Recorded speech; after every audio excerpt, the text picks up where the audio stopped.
Good evening. The Planning Commission and City Council joint work session, May 2nd, 2024, 5:30 PM. I call this meeting to order. May we please have the roll call? Commissioner Case, I believe is absent. Commissioner Cornett, Here. Commissioner Grant, Commissioner Mosher, Commissioner Pena, absent. Commissioner Popoff, Here. Commissioner Portella, absent. Counselor Long, Here. Counselor McLaughlin, Here. Counselor Runyon, Here. Counselor Randall, Here. Counselor Richardson, Here. and Mayor Mays is absent. Thank you. Let's stand for the Pledge of Allegiance.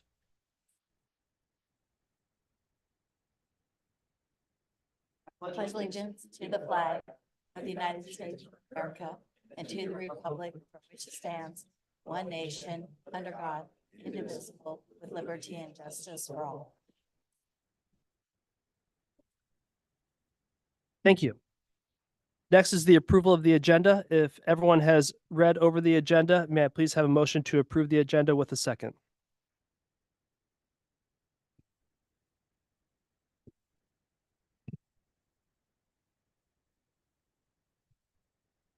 So motioned. I'll second that. Thank you. All in favor of approving the agenda, raise your right hand, say aye. Aye.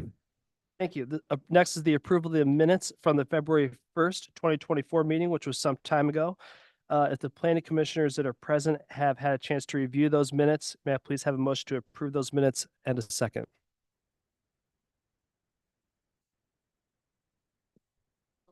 Yeah. No. Is this on? Yes. Chair Cornett, I'm not so sure we have a quorum of our planning commission here tonight. And so I'm not, We don't.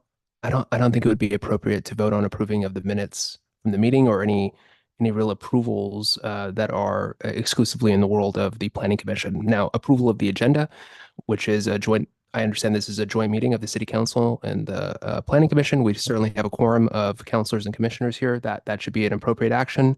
But with respect to planning commission items, I don't see that happening. Okay.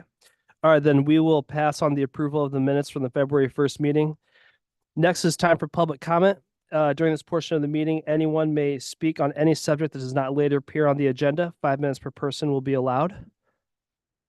We do not have any members of the public here, and no members of the public on Zoom either, so we'll move on to the next item, which is the discussion item, 2024 Housing Production Strategy. And yes. Okay, that's a planning commissioner. So do we want to go back and That give us quorum? That should give us a quorum. so when he jumps on, we'll approve those minutes really quick and then Does it give us a quorum on that? Because I wasn't part of it. So does that still count as quorum? That Chair Cornett, still vote. may I respond? So, did you watch the meeting? Or I know that maybe if you weren't present for the meeting, but did you happen to watch the meeting? You remember? You weren't here. No, I definitely And wasn't here. you weren't watching either. Okay, Yeah. no. Thank you. So to answer the question, it constitutes a quorum. Your presence here tonight constitutes a Okay. quorum for the planning commission. However, it would be inappropriate for you to actually vote, Yeah, no, I right? get it. Yeah. Oh, he would vote, but just abstain, wouldn't he? He would abstain from the vote. So he would be on the record as abstaining. That's right. That's right. And so with that said, We're just going to approve those minutes at the next meeting.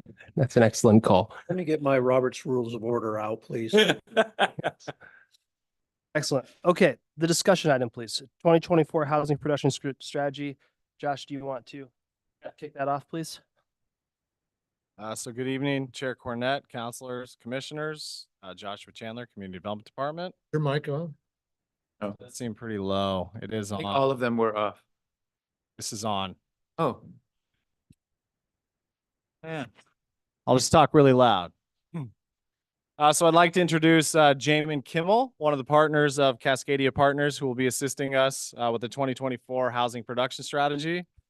Jamin has previous experience working on multiple projects over the years for the city of the Dalles. In addition, I believe we'll be joined by Lanier on this. Okay.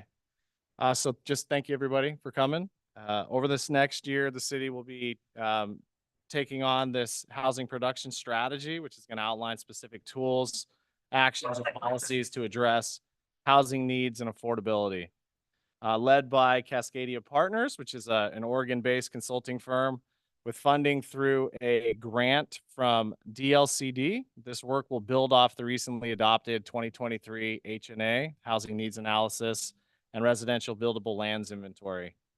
As part of this process, City Council and City staff and Cascadia Partners will be conducting numerous work sessions throughout the year, including a project-specific advisory committee and a couple other work sessions with all of us here. This work will culminate with the adoption of the HPS by the end of this year. Planning Commission, City Council work sessions. This is the first of 3. They will be held 2 more meetings, July 18th and October 3rd at 5:30 at these regularly scheduled Thursday Planning Commission meetings. We appreciate everybody's commitment to this work. And with that, I will turn it over to Jamin.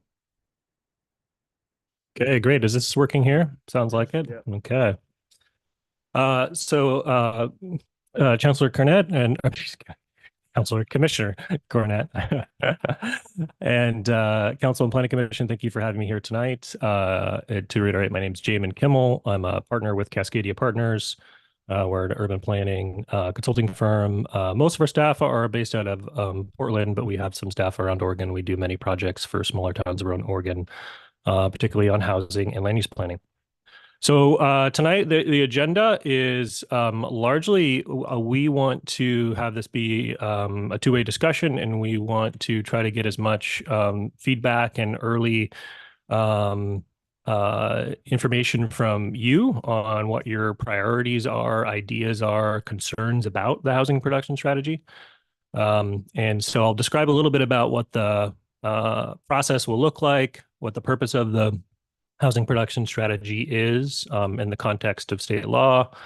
But I want to spend a lot of time just talking about what do you see as the priorities for what the city's role should be in facilitating housing production. So this is a state requirement, but it's really important for us that we want you all to feel that this document reflects your priorities locally. And so that's why we start this first meeting kind of open-ended with a lot of discussion and giving us some of that early feedback so that we can, when we come back to you with some recommendations, they can kind of reflect your priorities. So that's just generally our goal for tonight. I'm going to go through a presentation with some information, and I'm going to leave plenty of time for some discussion at the end.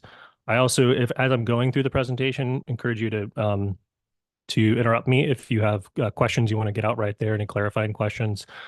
We do have some discussion questions at the end that I'd like to have you focus on to kind of direct your feedback in terms of what kind of information we're looking for at this stage of the project. But if you have questions for me as we go along, please do interrupt. So as I mentioned, we're a planning firm based in Oregon, and this is everybody in the firm. You will see myself, Alex Joyce on this list is another partner who will be attending future meetings, and also Lydia Ness, who's an associate and helping to manage the project. So just some of the faces you'll see at the future meetings in the next few months. So I'm going to start with a little bit of background on what an HPS is and what the process will look like. We have a little bit of data on housing needs to present to you. This is some kind of supplemental information that goes a bit beyond what was included in your housing needs analysis. Provides a little more context that we think will help you to sort through what kinds of housing strategies and actions might be appropriate. So we'll spend a bit of time there, but the bulk of the time I want to spend on giving you a sense of what are the kind of types of actions that cities typically list in an HPS, and what are the tools available to you as a city to try to facilitate more housing production, right? So there's a wide range of tools. I want to give you a sense of the kind of the landscape of that and what's available. And then hopefully that starts to provoke some thoughts from you of what you think would be effective, what you think is appropriate for the city to be able to commit to doing, and some of those other kind of considerations. And we'll end just giving you a sense of what the next steps are for some public engagement and outreach on this plan. So that is a component of the process to get some public input, because some of these will have an impact beyond, beyond these walls. Okay, so a little bit of background on the process. So the housing production strategy, you can think of it kind of like a housing action plan. And so your housing needs analysis was largely a study, right? You looked at what are our needs, and you looked at how much buildable land do we have? Is there enough land to provide the amount of housing we need over the long term in the next 20 years? Now we're honing in on the next phase of the planning process is what actions can and should the city take over the next 8 years is the kind of planning horizon for this, to try to address those housing needs that were identified in the HNA. And so this is a new requirement in Oregon for all cities over a population of 10,000, was part of House Bill 2003 in 2019.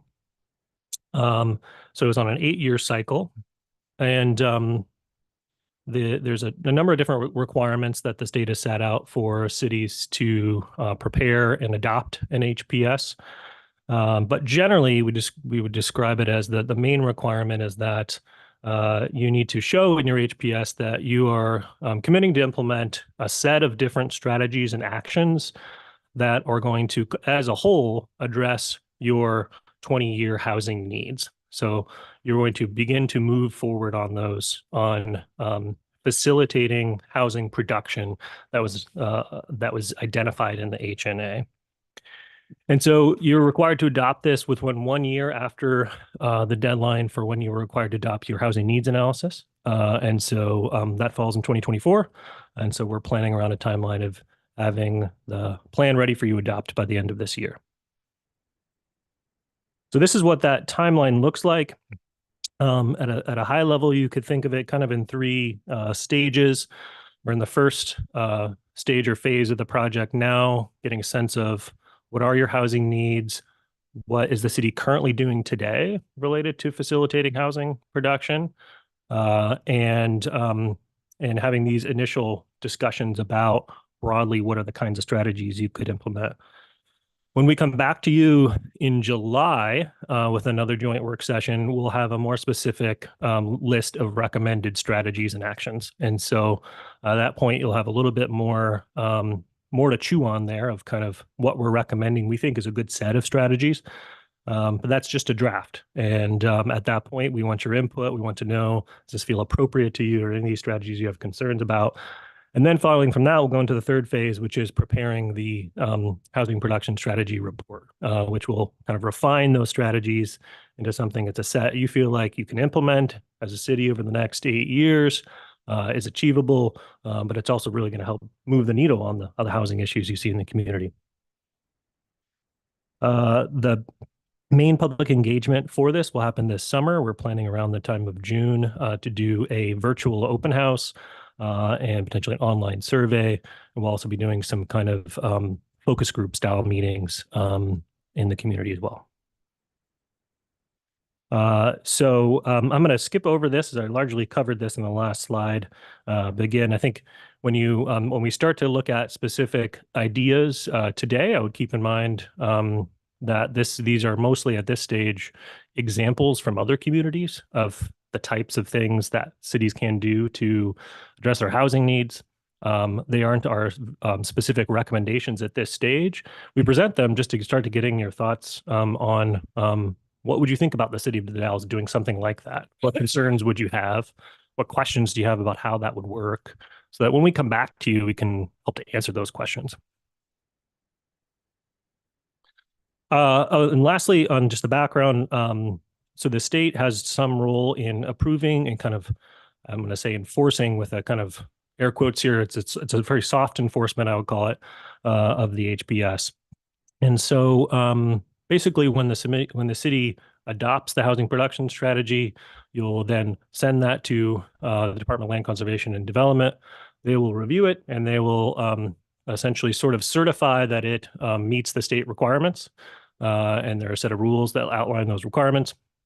And they may attach some conditions of approval to that. So they might say, we approve your housing production strategy. When you come back to us with a status report, so every 4 years, the city will need to provide a status report to the state of what strategies have you implemented, what have you not. And at that point, the city may request additional information as part of the initial approval. They might say, we'd like you to report back to us on how this strategy is working. Give us more information on whether or not that's making a difference in the community in terms of facilitating housing development. If you don't implement some strategies in the HPS, the requirement is that you show that you're implementing other strategies that address that same housing need. So that's essentially the way that the state is helping to make sure that cities are kind of continuing to make progress and taking action. That they want to see that that you can drive what kinds of actions you take as a city, but you need to be able to demonstrate that you're meeting the whole range of housing needs in the community. So at all income levels for all housing types. This is Sure. just a quick question, and maybe this is a little bit of a loaded question, but it says what is the role of the state in approving and enforcing the implementation of the HPS? And I don't know if you can answer this whatsoever. Does the word supporting come to play here? I see approving and enforcing. I'd love to see supporting. Is there anything you can comment to on that? Well, they're funding this project. That's one big way they're supporting it. So there's a grant funding to hire our firm to be able to help prepare this and take you through the process. Another way that the state has begun to start to do that is in the most recent short session of the legislature. They did pass quite a bit more funding for infrastructure for housing development, as well for a revolving loan fund that the city can tap into. So there's a little more funding specifically for housing development than there was in the past. The city can help to tap into those. If there are actions in your HPS that may require additional professional services, say you want to do a code update or you want to set up a new incentive program and you need some support from a consultant to do that, those are also things that would be likely be able to be funded in future under a future DLCD grant. So those are the ways I think for now that we know of. The DLCD staff are also very responsive. If you have questions about how should we approach this, what are other cities doing, they can also help in that. Mm-hmm. So if the city does not fulfill these obligations, what are the consequences? There is a process where at the point of submitting your status report in 4 years, if you submit that report and DLCD has found that you're not making sort of a good faith effort towards implementing these actions that you said you were going to implement, the city said it was going to implement, then there is an enforcement process under that. There are some implications for that. No city that has not happened yet, and I don't expect it to happen with many cities. So I'm not familiar with the ins and outs of exactly what the state would do in that case. But we can provide more information on that at the next meeting if that would be helpful. At this stage, it's something I think you would have to sort of ignore the whole thing for 4 years, for the order for the state to do that, as far as my understanding goes. Yeah. Mm-hmm. Mm-hmm. As a former chair of Mid-Columbia Housing, it seems like we're missing an agency here at the table that this is not only about low income, though, although it does use the word affordability on the next slide. Mm-hmm. So I'm wondering, is there a dollar amount in mind? Affordability mean low income? What's the parameters of this? Mm-hmm. So we'll get into that in just a minute and talk more about how we would evaluate whether a strategy is what housing needs it is helping to address. And in general, though, it's all income levels. And so what we need to be able to do when we prepare the HPS report is to say, this strategy is addressing housing for these income levels specifically. But if you have strategies that are specifically targeted towards market rate housing that is likely only affordable to people on higher income levels, that's completely appropriate to include in the HPS. It just if that's the only strategies, then the city or the state would probably point that out and request that you look at what else can you do to try to support lower income housing levels. Okay, well, it just might be a possibility that we include them at some point as we move this thing forward, because when I was chair, we used the word affordability all the time for the plans that they had, that we put forward. So it sounds like some of this is the same thing. Mm-hmm. Yeah, and we do have on the advisory committee the Mid-Columbia Housing Authority, if I'm correctly. Yeah. Joel Mattson, Mhm. executive director, sits Yeah. on our advisory committee. Mm-hmm. Yeah. Okay, I'm going to go ahead and keep going here. So we'll spend just a couple of minutes on some more background on housing need and provide some new data, some summary of data that you saw in the housing needs analysis, and some new here, but I think it helps to kind of set the context for questions like that. What income levels are we talking about? What kind of housing needs does the HPS need to address?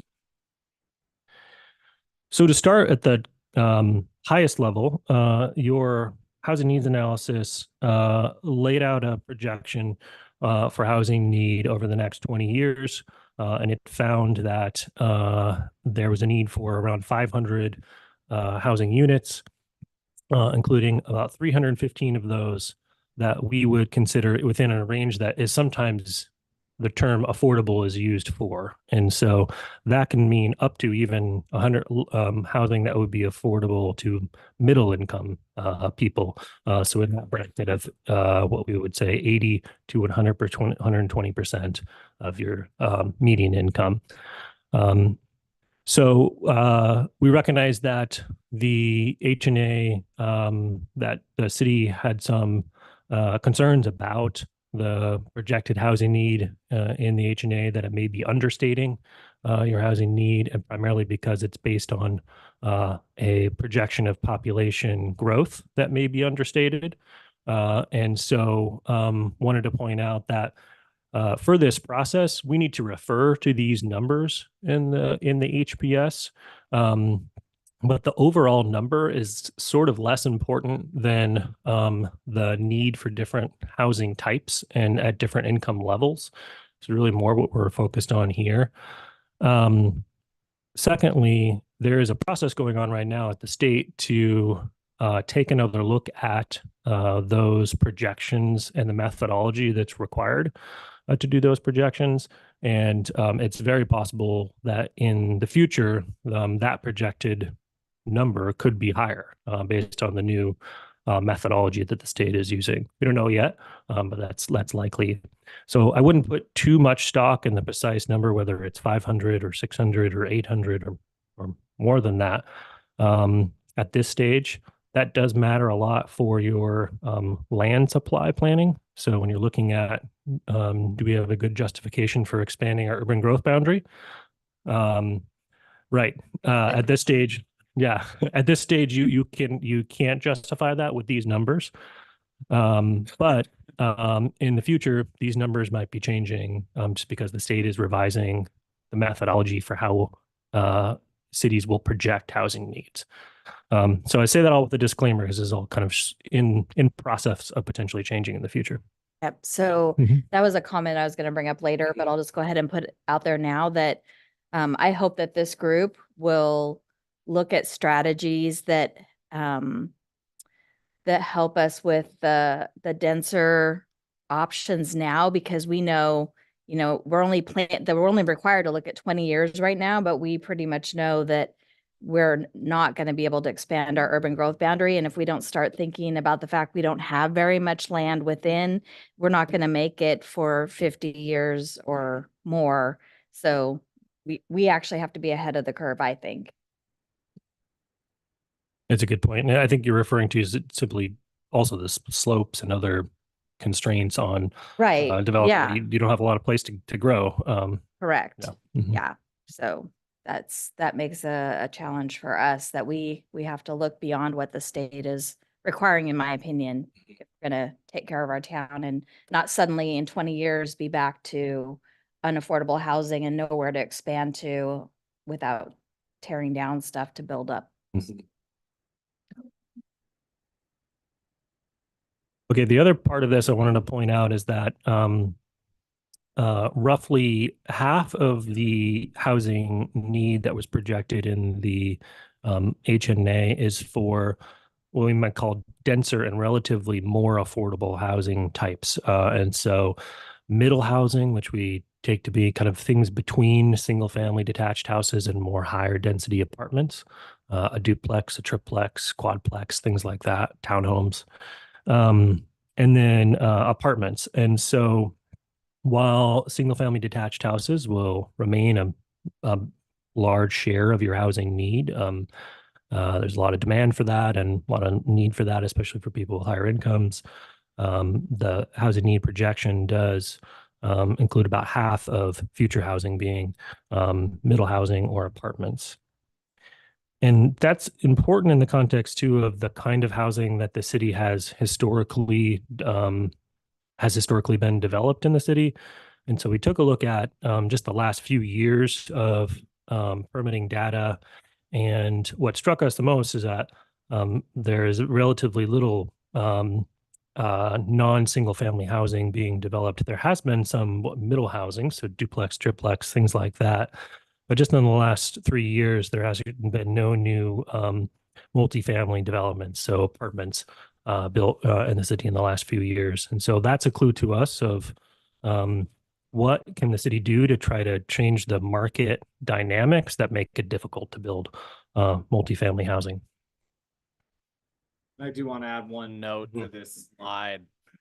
You can see the big difference in the number of units between, 21 to 23.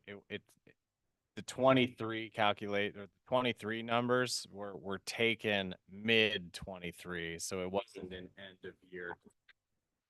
So they should be double that, roughly.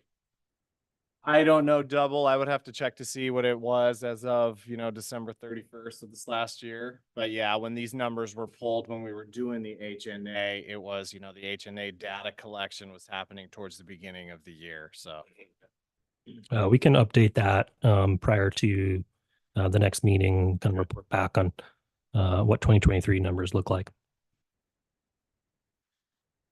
So another factor that we look at often in kind of assessing a healthy housing market is your vacancy rate.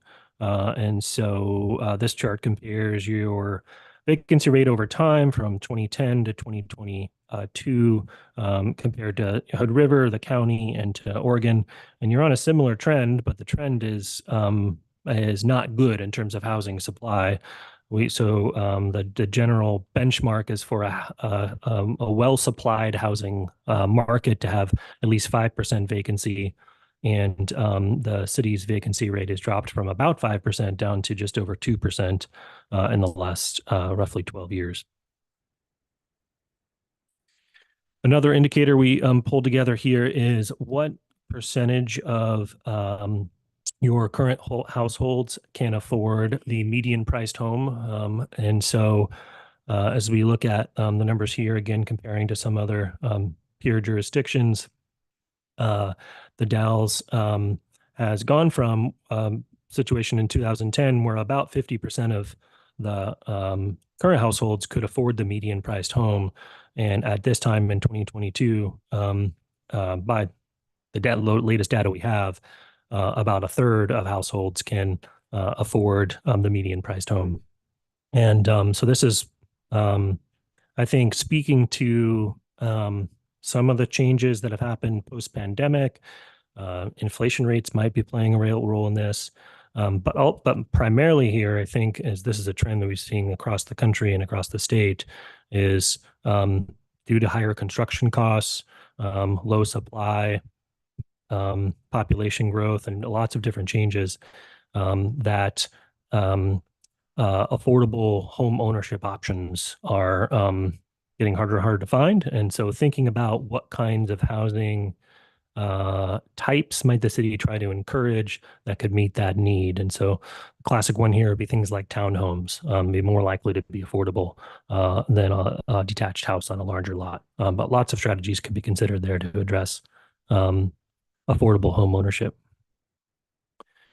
Another indicator we look at is the percent of the households that are renters. And this was interesting for us to see that in the Dalles, the percentage of renters is going up. And while in many places across Oregon, it's staying relatively flat. And so this, I think, is an indicator potentially of some demographic change in the community, perhaps younger households moving in.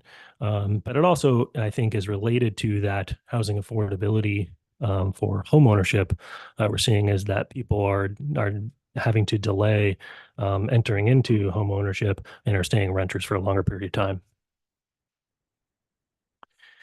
And those renters tend to be relatively cost burdened. This is across the state, but also the Dalles is no exception to this trend. And so what this shows is the percentage of renters that are considered cost burdened or severely cost burdened.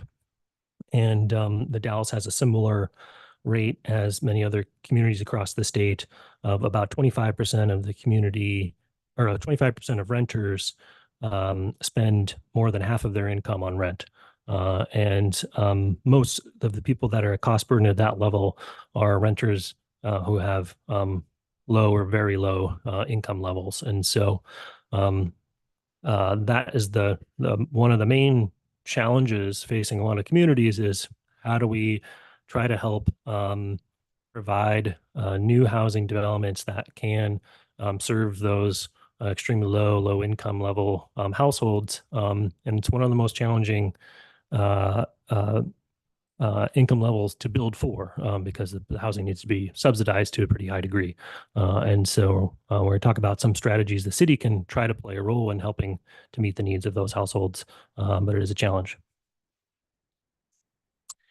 One other reason why there's some affordability challenges in the Dalles and other communities, but what we think particularly in the Dalles is that household incomes are not keeping up with home price and rent increases. And so in Oregon as a whole, median household income between 2010 and 2022 grew by 20%, but in the Dalles it only grew by 8%. We know that housing prices grew by more than that over that time period. And so there's a kind of a widening gap between how much people make and where housing prices are. So the state rules also ask for cities to consider other social equity issues associated with housing. And so we try to collect data on what particular racial or ethnic groups may be disproportionately impacted by housing issues in each community. And in the Dalles, what stands out to us is the Latino population. So about 20% of the population is Hispanic or Latino, significantly higher than the statewide average. And across the state, we find that Latino households tend to be more cost burdened than households of other racial or ethnic groups, relatively high compared to especially the white population.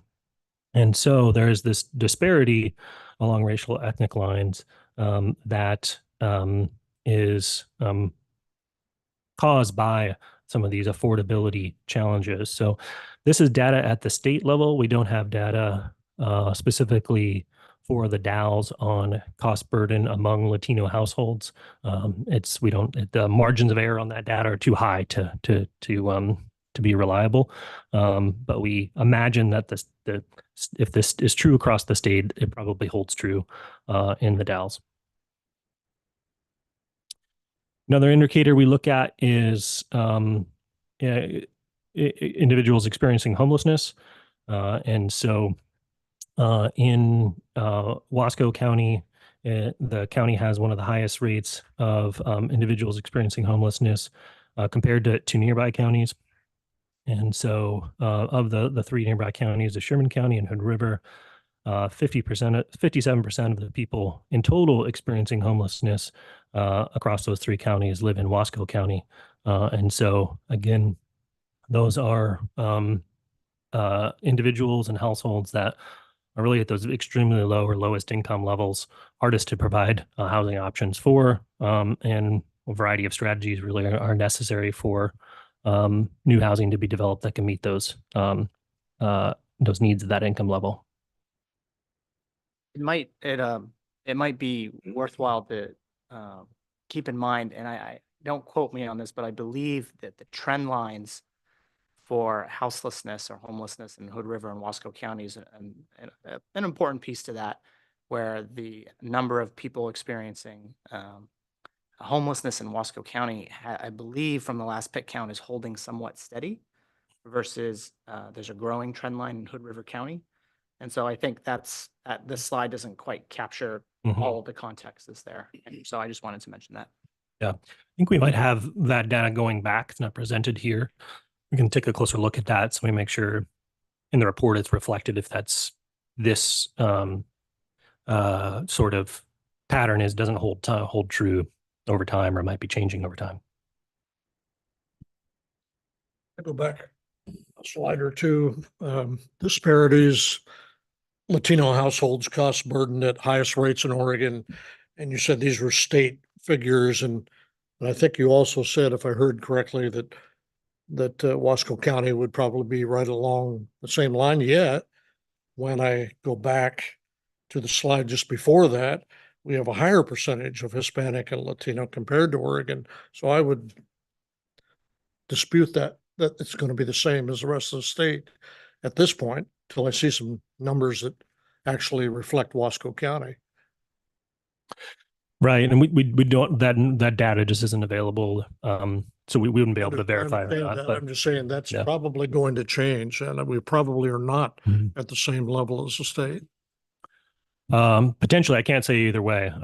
But our point was if this number holds true at the county or city level with the state average, then Latino households would be more cost burdened. It may not hold true. That's a good point, but it's likely. We believe it's more likely that it does than not.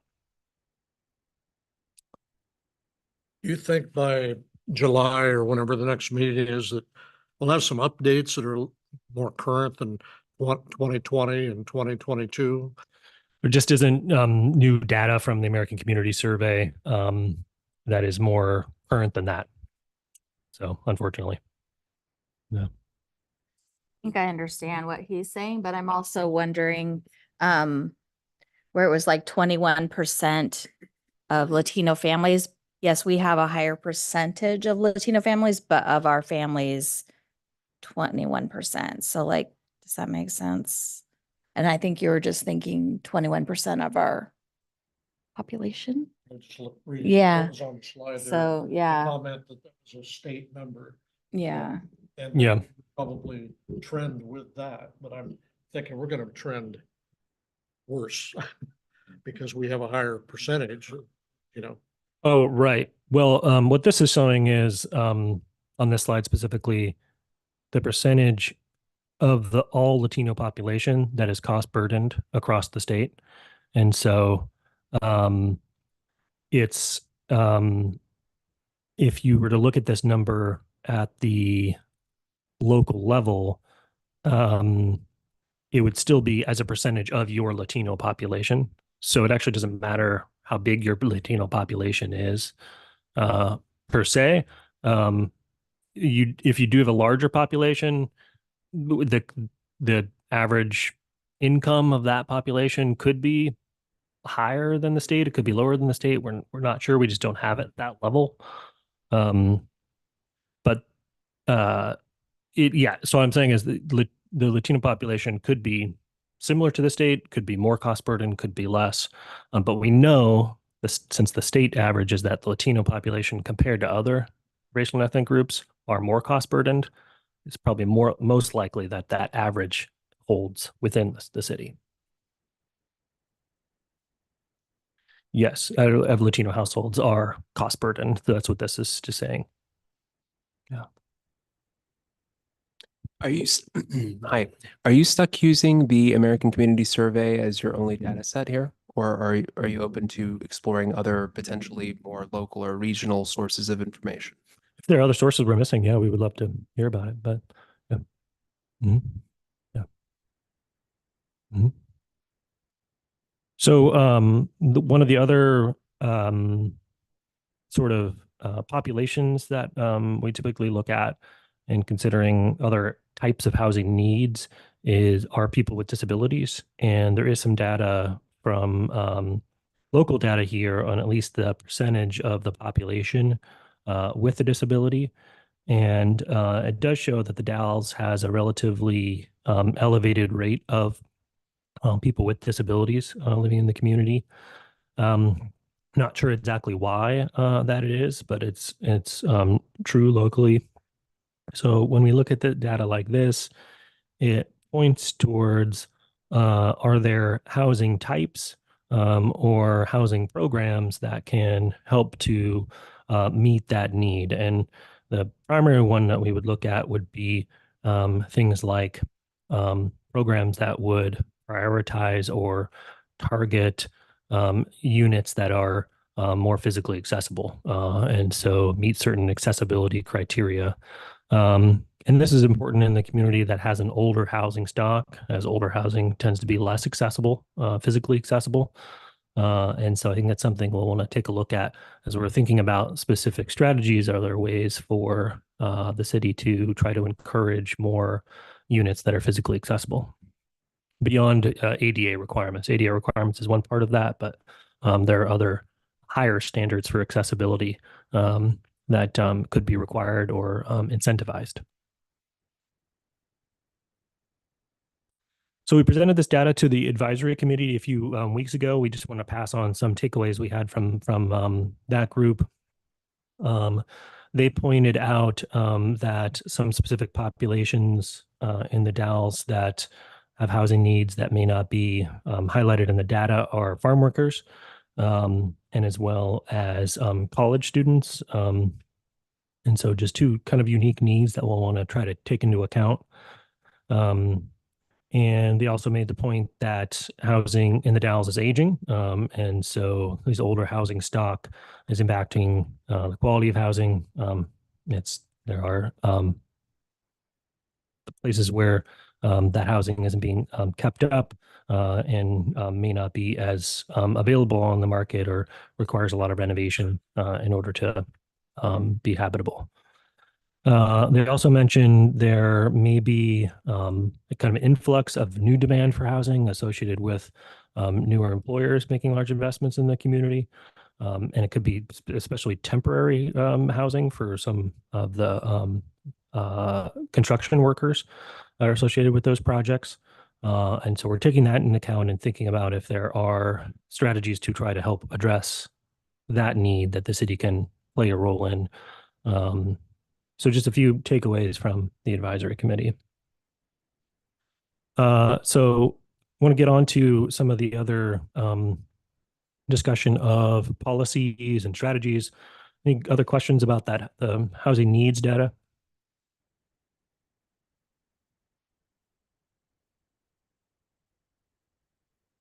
Okay.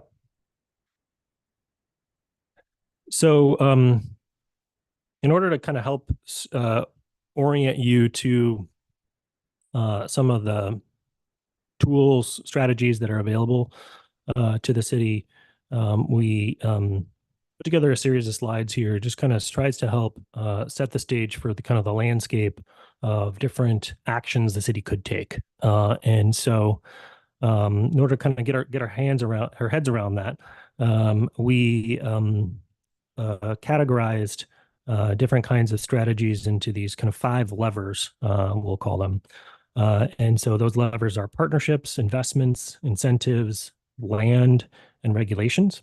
And so I'll kind of walk through each of those in order and kind of talk about from the city's perspective what the city could do, what kinds of actions the city could take, and give you some examples from what the Dalles is currently doing as a city, but then also what other cities are doing in each of these categories to hopefully kind of provoke some thoughts about what you might think is appropriate for the Dalles.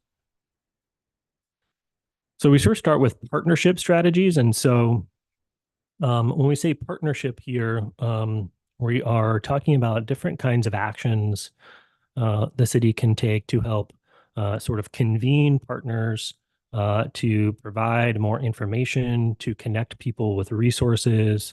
So it's mostly involved with staff time available to help create more opportunities for housing development. And so these kinds of strategies typically don't involve the city directly spending money on housing. They're not involved with the city's authority to regulate land use and housing development. But the reason they're important to look at is because we like to think about them as sort of widening the funnel of housing projects that might come into the city. And so, every market has a sort of funnel of potential projects that happen. There's a bunch of factors in terms of why housing development does or does not happen. And so that funnel gets narrowed down into projects that actually get built on the ground. The city staff and city resources are spent to try to connect people to resources, to help to facilitate housing production. Then you can kind of widen that funnel and expand the opportunities for housing. Although you're not directly affecting housing projects, you can sort of set the stage for more housing development to happen in the future. So some examples of things the city is already doing like this, and some of them have to do with housing development, and some are more about sort of rehabilitation of existing housing. Are partnering with the Columbia Cascade Housing Corporation on a home repair program. And so I think the city does provide some resources and administrative assistance with that program. And similarly through a COVID housing assistance program that was funded by a community development block grant. And so those are just the kinds of examples of things the city is already doing in this category. So other examples in the partnership category are providing staff assistance to potential housing projects. And so, as I mentioned, facilitating connections. So potentially, if the city is aware of a property owner who is interested in seeing development on their land, but wants to be connected with a potential housing developer, wants to be connected with a nonprofit that's willing to do looking to do affordable housing development. Some cities are helping to be sort of a convener of that. This is especially true in the case of, we're seeing a lot of institutional landowners like churches that are interested in seeing housing getting built on their property, especially nonprofit housing. Cities can play a role to help connect those local institutions with nonprofit affordable housing developers. Others, things like creating informational resources to help navigate city regulations. Some cities have adopted pre-approved building plans for certain housing types. So a good example of this is accessory dwelling units. And so those are typically built by homeowners. The city could adopt to say, we have this set of building plans where if you submit a plan for this accessory dwelling unit, you'll get a streamlined process to get that to approval. So it doesn't require a lot of city resources, but again, it's just kind of greasing the wheels, making the process a little bit easier. Did you have that? No, we do not. No. Do not. No. The state has a pre-approved plan set for some accessory structures, but not accessory dwelling units. Yeah. Another example here is sort of trying to get employers and institutions potentially involved in housing development. So we've seen this even with hospitals tend to be pretty interested in seeing housing getting built in the community, especially if they're having trouble attracting workforce because of there's not enough housing options locally. They might be able to provide land or resources. City can help to connect them to housing developers. So shifting now to some of the other strategies that have a more direct impact on sort of the economics of housing development. So prior to getting into those, I wanted to give you a sense of kind of how we see the city actions affecting sort of the economics of particularly private market housing. When we look at the typical cost of development, this sort of chart here illustrates typically where those costs fall. And so there is hard costs, which are the actual materials of building housing, labor. There's other costs like design and insurance. A developer requires a certain amount of return in order to raise money and pay back their loans and get financing from investors. There's also infrastructure costs, SDCs and permit fees, and then of course, the cost to acquire land. So the ratios here that are shown are kind of tended to approximate the typical sort of breakdown of a cost of housing development. And so it's important to kind of note that many of the things that a city can do to try to influence housing development largely only impact a few of those categories. So the city has pretty limited influence over, for example, the hard costs of development. The construction costs are largely outside of the city's control. Those are driven by the market, labor supply issues, material costs, and the city doesn't have a lot of influence in what those are. Some regulatory changes can have some impact on that, but it's relatively limited. The main kind of cost categories the city can influence are the cost of infrastructure, the cost of SDCs and permit fees, which are usually directly administered by the city, and then land costs. And we point out land costs because this is primarily the way that cities have influence housing development. So we'll focus a little bit on particular on strategies that cities use to try to reduce the cost of land for certain projects. So one of those is related to the regulations that housing is subject to, and particularly zoning and land use regulations have some of the most significant impact, especially on the cost of land. And so if a developer is able to build more units on the same cost of, or on the same parcel of land, they can spread that cost across more units and reduce the per unit cost of land.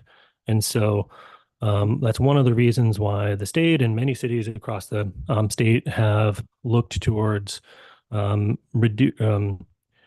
increasing the densities that could be achieved with new projects. And so reducing barriers to building at a higher density level. That has to be kind of balanced with a number of other policy goals and issues related to density and development and its impact on neighbors. But this really is one of the primary ways the city can influence the cost of development is through regulatory changes that make it easier to build at a higher density level. So the city has done some things like that over the last several years, and as well as other changes to just reduce some of the sort of process barriers associated with zoning and land use. So a few of those are listed here. Just point out an example of one would be your code updates and to comply with House Bill 2001. So at that point, you needed to, the state required the city to allow duplexes on all lots where single family housing are permitted. So it's a good example where it's going to be more economical to build a duplex than a single family house, might enable more development where it would not have otherwise happened.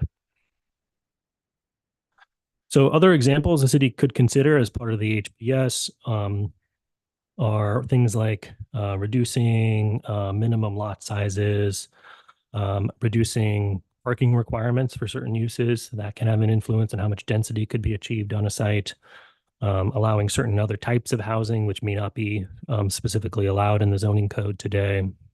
Another one might be providing density bonus incentives for affordable units. So if a developer comes and agrees to build some affordable units and dedicate a percentage of their project to be affordable, you might allow them to build at a higher density or achieve other reductions in other standards that may make it attractive for a private market developer to build units that are restricted to people affordable or lower income levels. So now shifting over to incentives. So the basic idea here is that the city would be modifying fees or taxes to help kind of directly reduce the cost of development and catalyze projects that meet key housing needs. So to specifically target certain kinds of housing types and provide either some kind of property tax exemption or abatement or a reduction in system development charges for developers that build that specific housing type. And so there are already a couple examples of the city doing that today. There is a vertical housing tax exemption in downtown. And so if a developer builds a housing above a commercial use on the ground floor in the downtown, they can get a property tax exemption. I don't think that's been used yet, or maybe just once. Okay.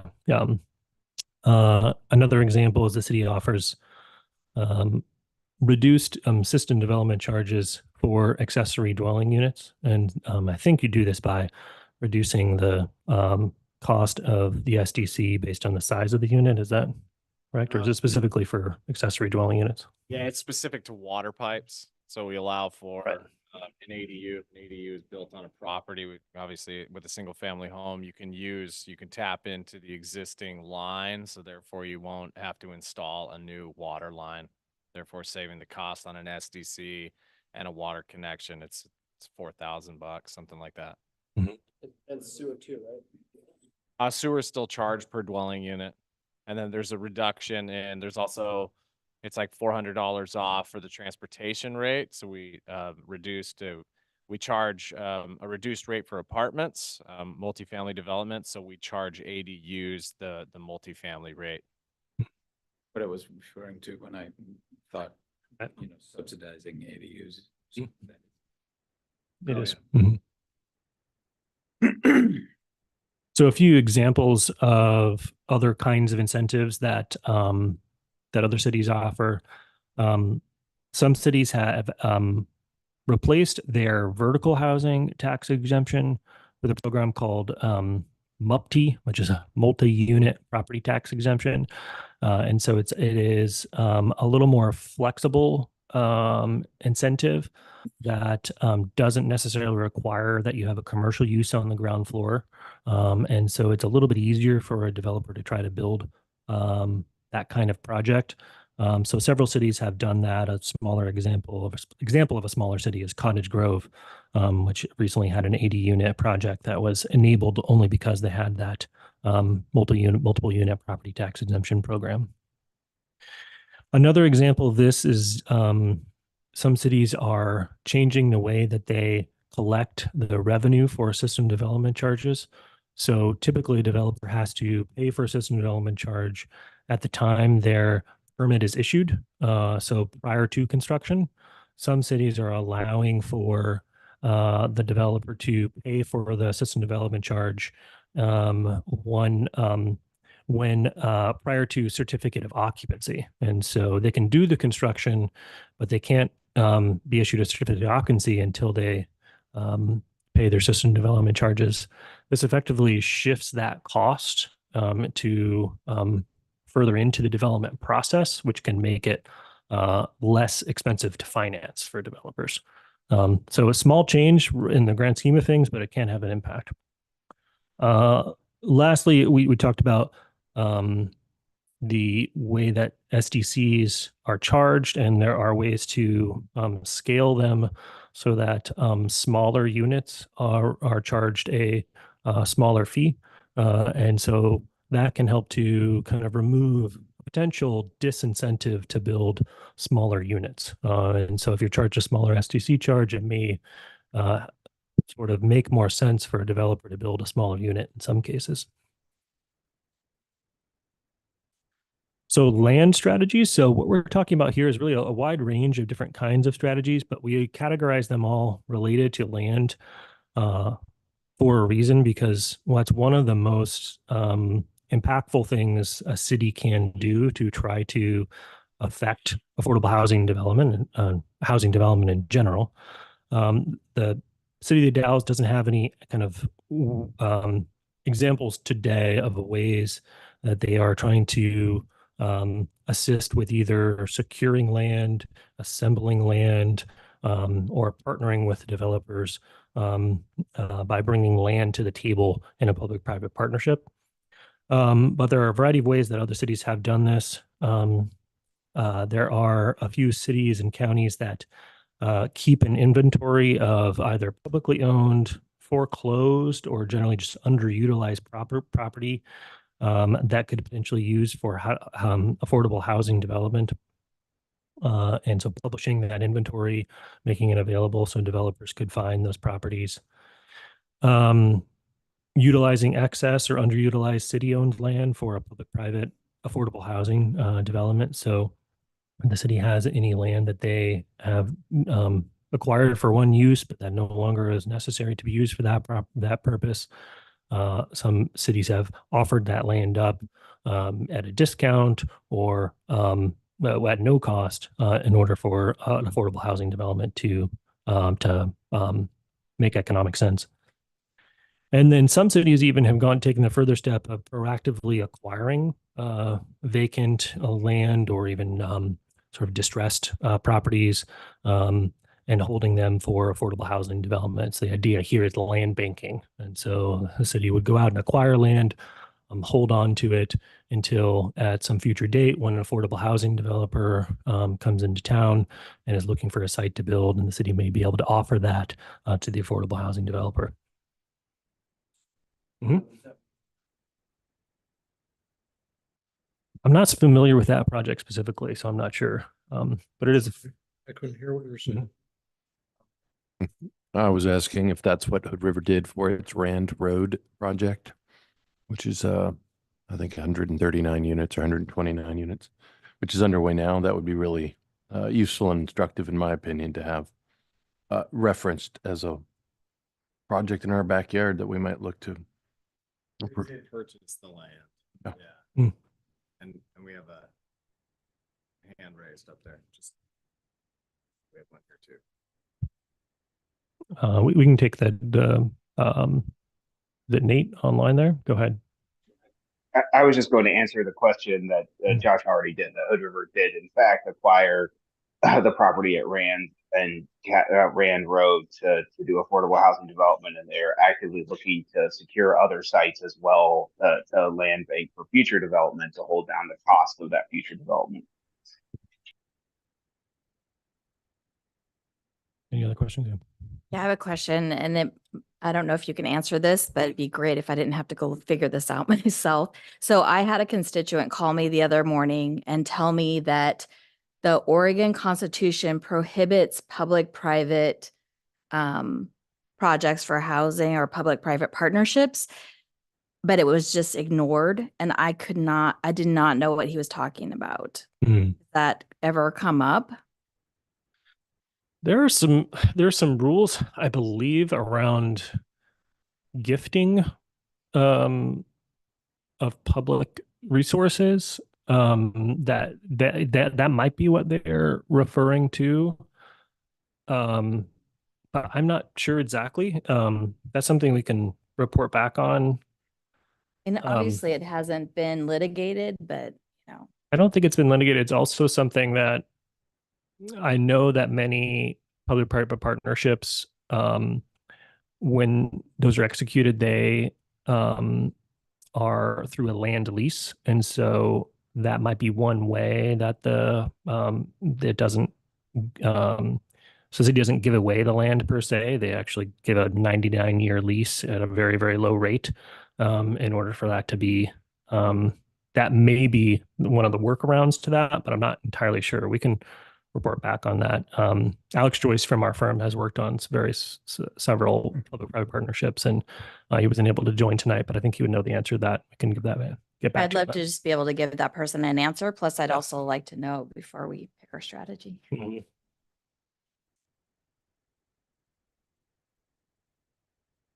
Okay. So moving on to investment strategies. So what we categorize here as a variety of ways that the city could more could invest actual resources in either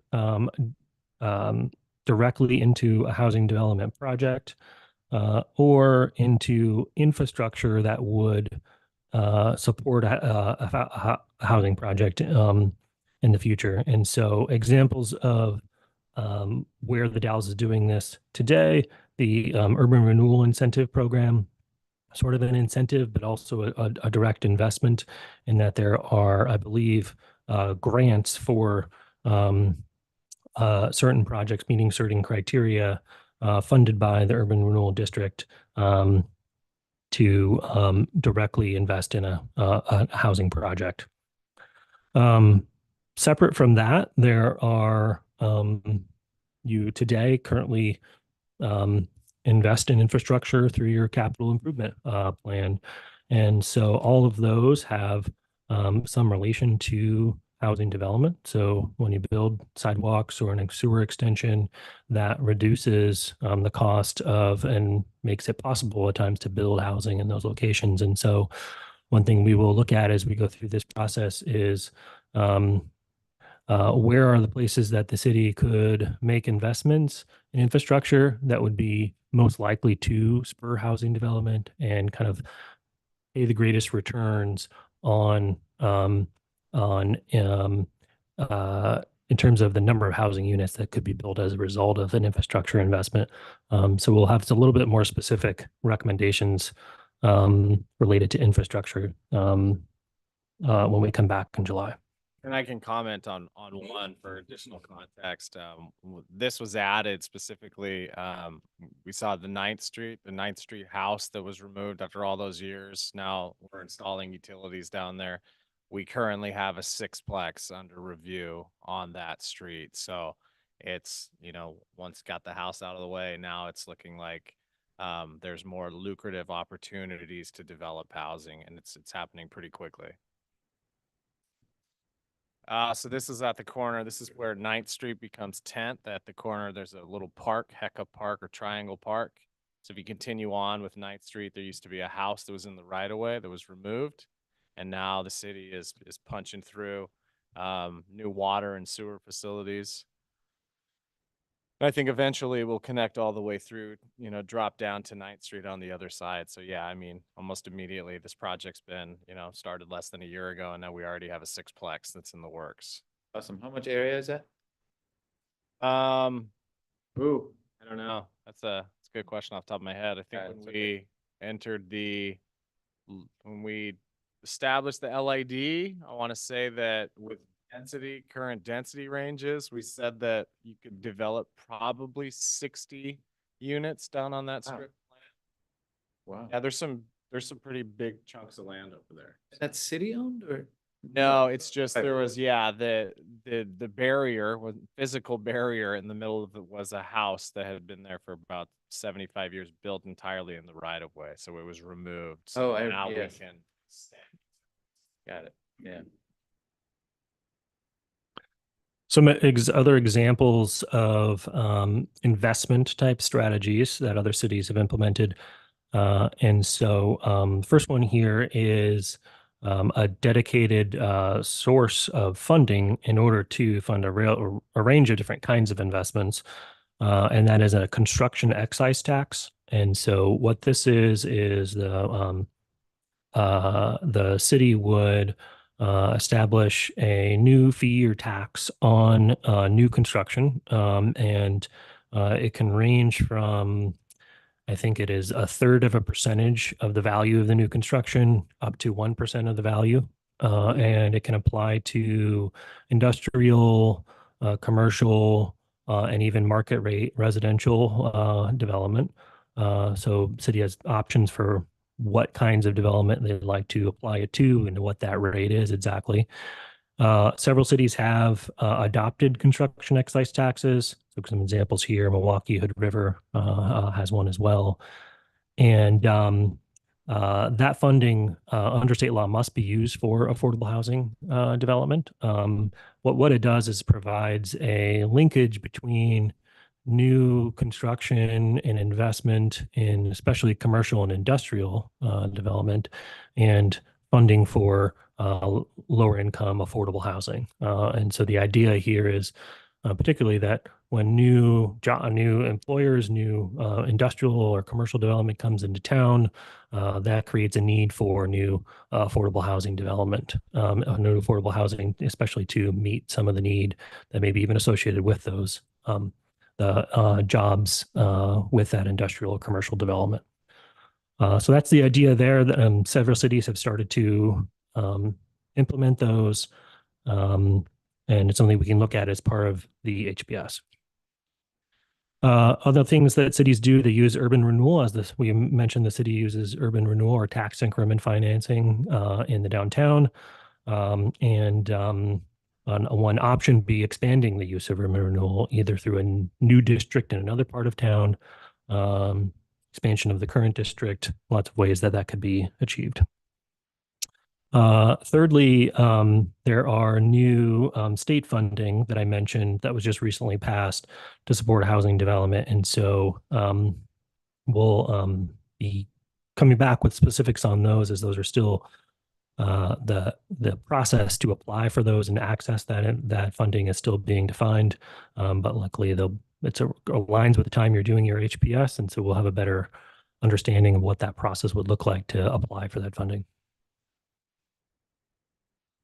So want to wrap up and just get to some discussion questions. Oh, go ahead. Sure. Just one quick question. You say in here about the construction excise tax Mm-hmm. to fill gaps and leverage state and federal money more consistently. Is that just the idea? You could have that, or is there like? That's just the idea. Yeah, that's typically how many of the cities have used the revenue from a CET. They will then go and support a project that might be getting federal low-income housing tax credits. It might be getting some state funding for affordable housing. And then the city can also layer on some funding to sort of close the gap in being able to access the state and federal fundings for those affordable housing developers. Mm-hmm. So it's the interesting thing is that it can be a very small amount of money relative to the overall project, but acquiring that can be the difference between that project being able to access that other funding or not, because they can prove they have the whole funding stack to say in order to make the project feasible. The local involvement, yeah. Yes, yeah. Mm-hmm. So at a broad level, we wanted to kind of characterize how do these different kinds of strategies impact housing that could be affordable at different income levels. So that's what this chart is showing here. And so we talked about partnerships, and in general, those have some impact, but they're a less direct impact because the city's not either providing resources or changing regulations that kind of directly affect the economics of housing. So we kind of characterize that as some impact on all housing types. Regulations changes generally have a higher impact on housing for market rate or kind of middle income housing. They have some impact on the housing for lower income levels, but there's so many challenges to building housing at lower income levels that other subsidies and resources are really need beyond just a regulatory change. So an example is you might allow higher density, but that may not on its own spur an affordable housing project. It just may not make enough of a difference in order to catalyze that kind of project. Incentives start to be able to have a greater impact on housing for lower income levels, but it depends on the scale of the incentive, just how much it actually is. But reducing SDCs, reducing property taxes can make the difference between a project being able to include some units that are affordable to lower income levels or not. But really, in terms of the greatest impact on housing at lower income levels is the strategy we talked about related to land. So actually acquiring land or using excess publicly owned land or directly investing in infrastructure or subsidies for affordable housing development. So when we look at the whole suite of strategies the city would include in the HPS, kind of take this into consideration of, are there enough ways the city is trying to target and have an impact on housing for those lower income levels. That's one of the things we need to be able to demonstrate to the state and also for the from the city's priorities. You know, if the city wants to really make a larger impact on lower income housing, some of these strategies that deal with land or investments are really more important. And so what kinds of tools within those categories might be appropriate for the Dalles to consider?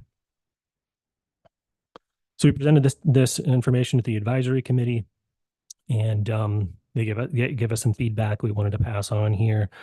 They did mention there was a report done in 2017, which actually worked on a previous employer and had some strategies in it. And so they wanted to make sure we were aware of that, which we were, and we've been forwarded the copy again. And we're going to be looking at some of the things that were identified in there, many of the same kind of things we just discussed today.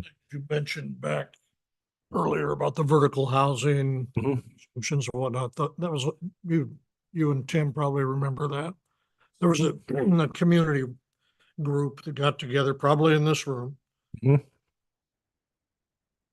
Lawrence was involved in that. Yeah, and I think some of the people on the advisory committee were involved too, so they wanted to just make sure that didn't get lost, and we're going to be incorporating it. State telling us we had to do it. Yeah. So other things that the advisory committee was interested in, so land trusts, we can talk a little bit more about what that is a community land trust. Cities can play a role in helping those. They're nonprofit organizations that do a certain kind of affordable housing. They were interested in employer-city partnerships. So what could the city do to try to engage employers in helping to invest in housing? Expanding urban renewal was of interest to the advisory committee. Code updates, and there's specifically some mention of the way that the city regulates impervious surfaces may have an impact on housing. And again, positioning the city to try to access some of those new state funding resources, which are significant and recent changes. So these are some of the questions that we wanted to ask you, and many of these you started to voice as we've gotten to this point yet. I'm going to just kind of go through them, and I would welcome whatever strikes you as something you want to share with us at this early stage of the project, but really interested in your priorities for the project. So what are those housing types or needs that are highest priority you think for city action, and we should make sure that we're including some strategies in the HPS to address? So we talked about these different various levers. Are there certain kinds of levers, whether it's regulations or investments or incentives in general, that you think are more important and that we should focus on more? Incentives, are there certain kinds of incentives that you think would be most effective? Do you have any questions or concerns about the impacts of adopting incentives? We can start to answer some of those. And then funding tools, as I mentioned, those in order to make investments and to implement strategies like land banking, new revenue might be needed. And so some of those tools I mentioned about raising revenue for housing programs, be interested in what are your concerns or questions about those kinds of tools. Before we get into that real quick, Yeah. a question from John Grant. Sure, go ahead. So I had just a question when it came down to the contextualized housing needs. And then going over from the different cities and counties. Has there been any type of data on what possibly, from like Hood River, like anybody who was coming over to the Dalles because it's more affordable to live? Like, has there been any data when it comes to that? And then also, is there any type of data as far as a healthy ratio of affordable housing, you know, in you know, going with the higher incomes, middle incomes, you know, because we want to I would hope that we would ensure that we would have a healthy ratio that for that housing. If that makes sense. Sure. Yeah. So the first question, we didn't collect data specifically on. I think you're asking about, is there are people moving from Hood River to the Dalles because it's more affordable in the Dalles than it is in Hood River? I think it's very possible and likely as sort of housing prices continue to go up in Hood River. There is some data available on migration across counties over time, and so we can take a look at that and see if that is actually happening. I think that would add some context that's good to know if that's been increasing as of late. So we can take a look at that. We didn't incorporate it yet. In terms of the ratio of sort of market rate housing to affordable housing in the community, so we take the ratios that were in the housing needs analysis and the projection of housing need by income bracket as the sort of appropriate target or ratio we should look at. And so if you recall, one of those initial slides had a chart that had housing need by income level. And that is based on the income levels in the city today. And so as we look at that first chart there, housing need units needed by income level. So there is plenty of need at those extremely low and very low income levels, but there's also a need for housing for people with higher incomes that we should just consider new market rate housing that's not restricted to people of certain income level. And so we will also be looking at strategies that could simply help to produce more market rate housing. And that might just be even single family detached new market rate housing. Doesn't necessarily need to be all focused on multifamily or higher density housing.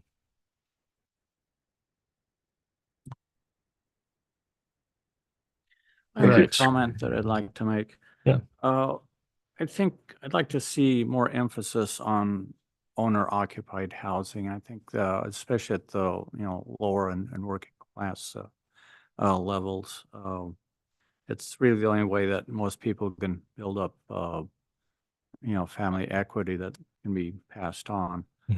As far as multifamily housing goes, actually your cost per square foot can actually go up. You got to deal with sound and firewalls and things of that sort. And if you go over 3 stories, you have to use steel or reinforced masonry, and that really adds to the square footage.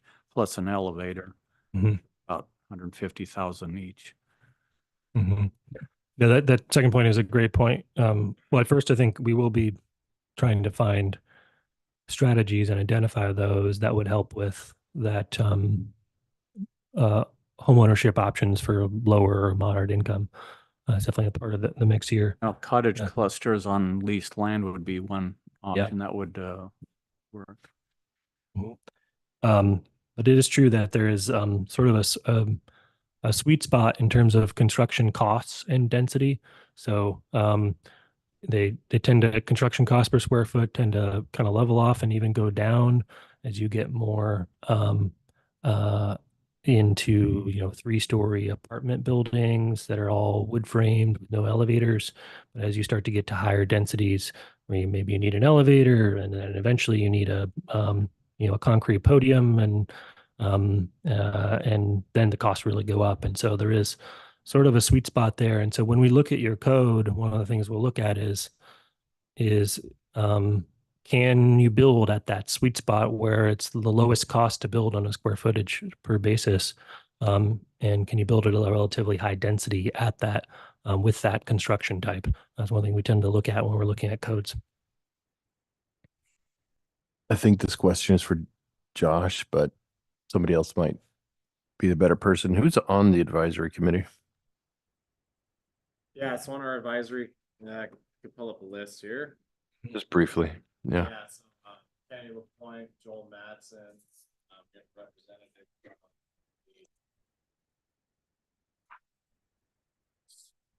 the college. I think it'd be best if I pull this up, even though we just met.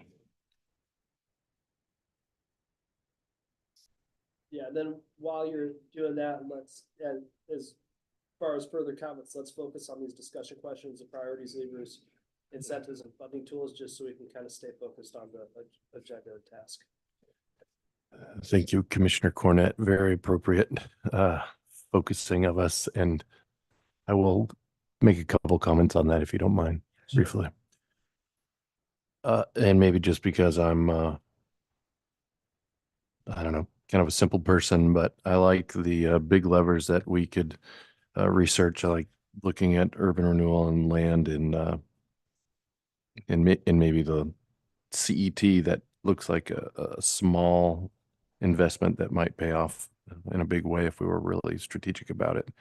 But we've just spent a lot of money on a parking lot. Specifically, a bunch of us in here voted on that a couple of times with the sort of the specific selling point that we could help control our own destiny in part.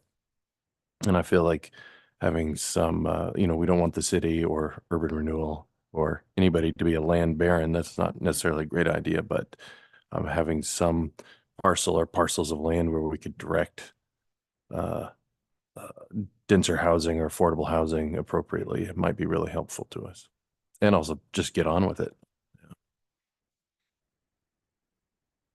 That's the initial question. Kenny LaPointe, CAT, Joel Madsen, House Corporation, size, also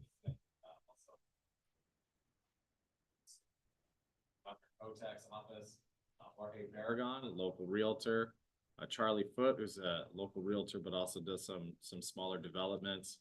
Deborah Whitefoot, who is part of Nichiwana Housing. Maria Pena, who is part of our planning commission, couldn't make it this evening. Lisa George, who is with the college, and then Megan Thompson, who is with Cherry Growers. Thank you.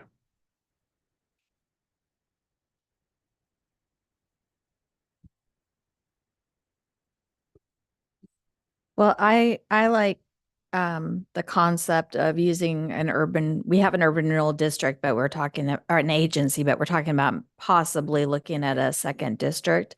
And I like that idea as long as we take into consideration things like particularly the fire, right? So if we take tax dollars away from them to incentivize building, but then they need to have extra equipment in order to take care of the building, the new housing, that's a concern for me. But I think, I've been thinking about that for a long time, that it would be nice to be able to use urban renewal dollars to infill or do some of the other more expensive projects that don't necessarily pencil out. That's one of the things I learned with the downtown areas. Just a lot of times things don't pencil out. And so urban renewal can be that last piece to kind of push people over. And I would like to see that for the whole town, really. Just one point I want to make briefly on that is that when we there's a lot of complications and a lot of work that needs to be done to set up an urban renewal district and to really evaluate where it'd be feasible, and whole study is involved with it. And so as part of this project, I think the outcome would be sort of identifying that as a potential strategy and kind of outlining some concepts for how it could support housing kind of directly, kind of getting that down in paper in your HPS. If it turns out that as you go through that process, it's not feasible, it doesn't work, it's in a different location, or whatever it might be, that's a completely acceptable outcome. Some things like this, and we'll put something in the HPS, and we may try to we'll try to be as specific as possible at the time, but I might say things like evaluate the feasibility of forming an urban rural district, right? Rather than form the urban rural district, because what you're signaling then is that we're looking at it, we're not sure whether it's going to be feasible or not, or how big it would be, or where it would be, but this is just kind of identifying that as a concept, and that's really the stage where the level of detail I think we're able to get at this kind of plan. Yeah. So one of, just starting from the kind of top row for discussion questions for me, the priorities for what housing types or needs are the highest priority for the city. For me, thank you. For me, it's two things. On one hand, larger multiplexes, like, you know, just above a duplex, going from fourplex and greater, because at some point we just need a place to put people. Now, I don't mean that in like a utilitarian way, but like we just need a place for people to go. And the more units we have that are just apartment rentals or some type of multifamily rental, will also kind of help create a little market competition. Just free market ideology that'll kind of help lower rental rates, which I think will alleviate some of the affordability issues that people have. And then the other thing, as far as home ownership, kind of going off of what Mark said, is I hear what we need: starter homes, like just regular 2-bedroom, 1-bathroom, or 3-bedroom, 1-bathroom, 1,200 square feet, or somewhere around there, starter homes. I think that the best way to incentivize those builds, a lot of times that threshold where most developers and builders kind of start to make a good profit is like 1,500 square feet. So I would suggest that, you know, if we can create some incentive for builders or developers, if they're building a house that's smaller than 1,200 square feet or some number similar, they receive a greater break on STCs, paying at closing if they're actually selling them. Things like that, but we need just more small houses that people could just get into and get their foot in the door into the market.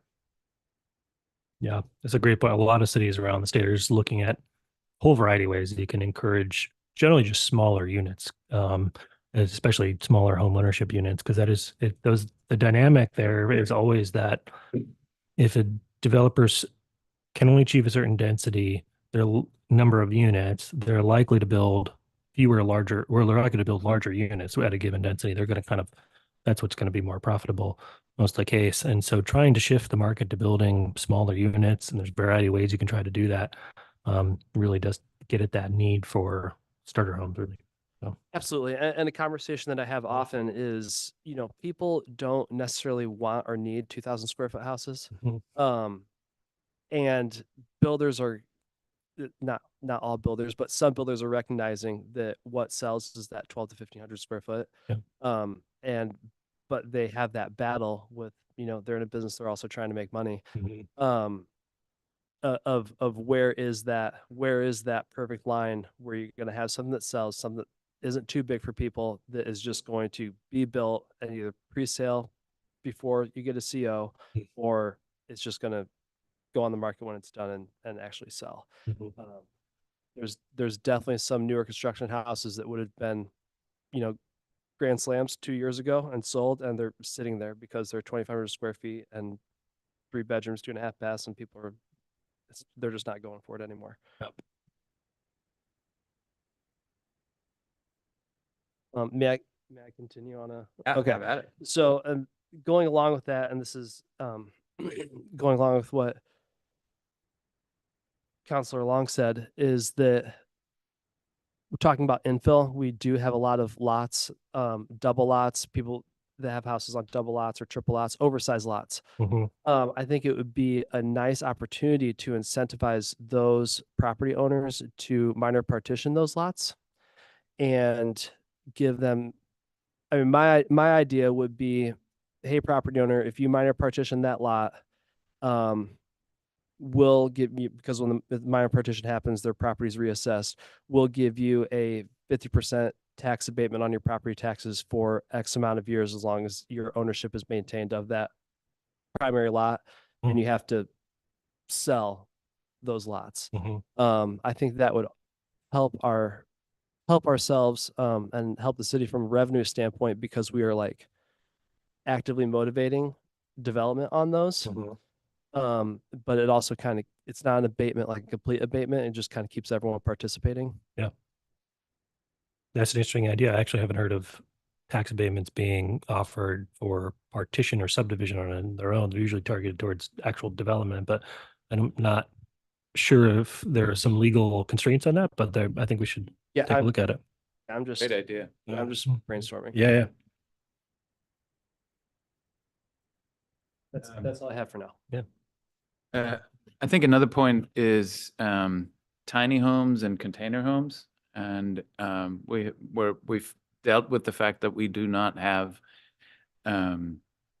ordinances for that. And we've talked about it many times, that it would be really great to have ordinances because of course they're just like ADUs. They're a great way to be able to provide housing at a fairly low overall cost. Of course, the cost per square foot is high, but the overall cost can be a lot lower than building a house or even an ADU. Yeah, I know there's some effort at the state level to define, because there's different kinds of tiny homes, and there's some effort to define new rules for what we call site built tiny homes that are actually built on a foundation on the site. But many those will help with some of those. So things like allowing a loft shipped in as a lofted bedroom, and some other exemptions to building code requirements. But then there's also tiny homes on wheels, which are now registered as or considered recreational vehicles under in terms of their occupancy regulations. And so, yeah, many cities are looking at ways they could provide exemptions to essentially in the zoning code, you need to be able to allow classify that use differently than it would be now. It would be considered living in a recreational vehicle now. But there are ways cities If it's on wheels. If it's on wheels, yeah. There are ways that cities have found ways to work around that and allow them in certain circumstances, while also considering obviously fire and life safety is important too. Yeah. And the same for container homes. I mean, we have not far away really awesome developers of container homes. I've toured them and they're fantastic. Quick and easy to build. Again, not cheap cost per square foot, but for the overall cost of the housing.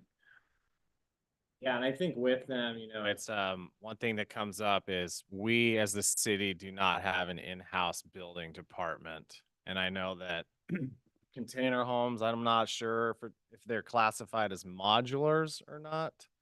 And if it's a modular home, that's something that's built off-site, it does not comply with residential building code. Recently, we had a proposal come in for placing, let's say, like 6 modulars on a property. They have to go through some additional steps with the state of Oregon. There's something called the Gold Seal program that you have to go through, and it's a specific building code process that you go through. So if those structures, if they come in, they wouldn't even be regulated through Wasco County building codes. But something to look into as far as, I know that modulars, tiny homes, there's a little more of a hang up at the state building code level because they're not classified as typical residential construction. But I mean, I haven't looked into the Cascade Locks properties to see how those, if they went through the Gold Seal property, because I think you've been to those. I'm not sure. I don't think that the building code division oversees those, the local building code division, but something to look into. I know that there's been more movement around the state to allow for modular homes, and in the Dalles, they're not specifically, it's not that they are, modulars aren't prohibited, but they are not really carved out. And then, we can approve something on the city level, but then when it gets to the building code level is where you may run into some roadblocks. My understanding is the modulars are built to uniform building code standards, whereas the trailer houses are not. regulated by the federal transportation department, I think. Yeah, so manufactured homes are built too. Yeah, Yes. all manufactured, Yeah, what they right. call And them. it's, I mean, of course, in land use, they have all types of definitions for things, but the difference between a modular, our code that spells out differently modulars compared to manufactured homes. So manufactured homes are those that you get a permit with Wasco County building codes. Modulars are something that you have to go through. The project just came through just 2 weeks ago when we discussed it. And you have to go through some additional steps with the state building code division, but definitely something we can look into. There's a modular plant over in Dalles Port. Right. I think they will build it to your, design and plans. And There's one in Golden Gate. oh, another one in Gold Lake. And I think those are, Well, maybe that's the one I'm thinking of. So, Yeah. well, somewhere in Cadet. yeah, those are manufactured homes. So those are built per a residential building code standard compared to a modular is slightly different. But I mean, it's all terminology.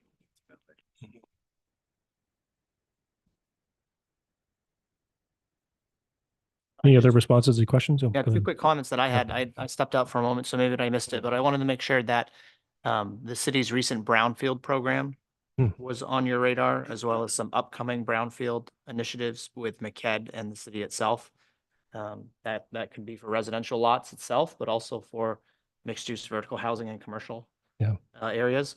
And then this is just my impression after sitting here this evening is that it might be helpful to better connect strategies to reduce the costs of production and the difference between production and cost of a home. And I know those are linked, the more supply and demand, but reducing the cost of development doesn't necessarily reduce the cost of the home itself. It's still going to go on the market. So you can reduce the cost of home development to increase production.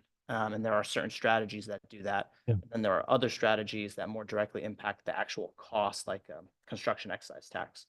So through the slides here, I think kind of maybe being a little bit more clear on how that lever is actually affecting that might be beneficial. Yeah, I'd say one of the assumptions if you reduce the cost of development more, you'll reduce the cost of housing, is that you don't have a market that has a kind of significant supply constraint, right? If you have a significant supply constraint, then that house goes on the market, it may go for above than what the developer may be able to pocket that margin, right? That's the idea. But as you move towards hopefully a market where you're less supply constrained, reducing the cost of development does reduce the potential cost of housing, but it is not a direct link. And I think that's the whole supply and demand piece, and that makes a lot of sense. It's been noted a couple times here, we're kind of somewhat unique with our urban growth boundary and the super saturated market of just outrageous demand. My piece, this city won't be able to. That's a distant connection. Yeah.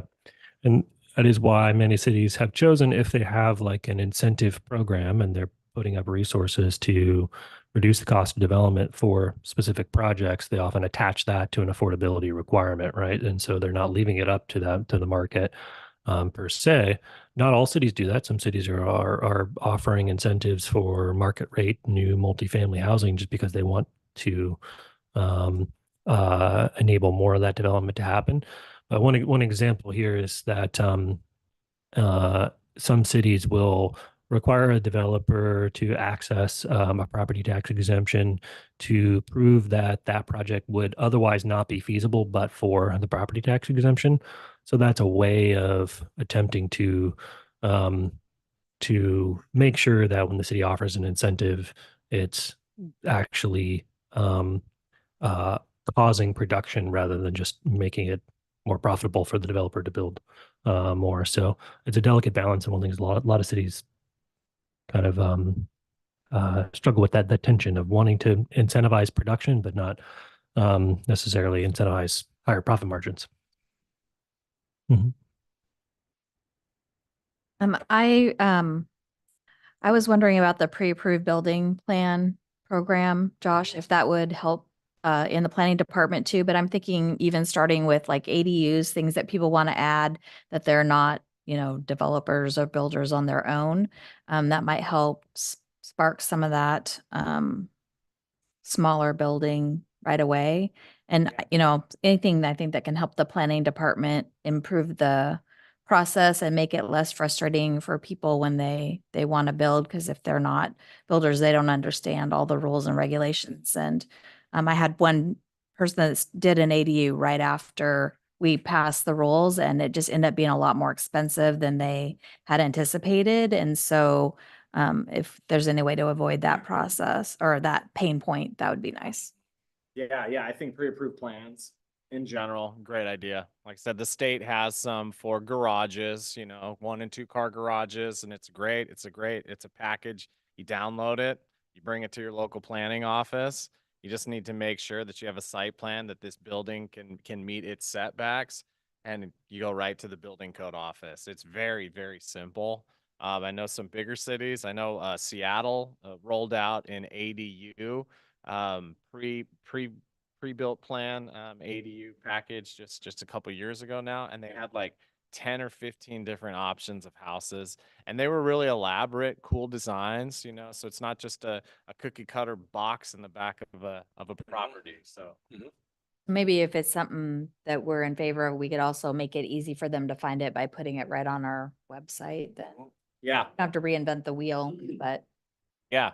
I mean, years ago, I thought it would be kind of actually a neat idea to have an opportunity for, local aspiring architects and designers, like almost have a competition that the city sponsors to design some of these pre-built plans. The city could offer some kind of scholarship to help pay for the rest of school, and we select each year we select a winning plan, full set of plans that's provided, gives that person an opportunity. But yeah, I mean, just tapping into our local designers and architects and trying to work with them and see, come up with some plans that fit the Dalles rather than, pulling plans from some other location that may not fit the style that we have here.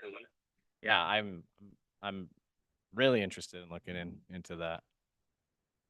Yeah, continue on that real quick. So just kind of continue on what you said. Let's say we get in.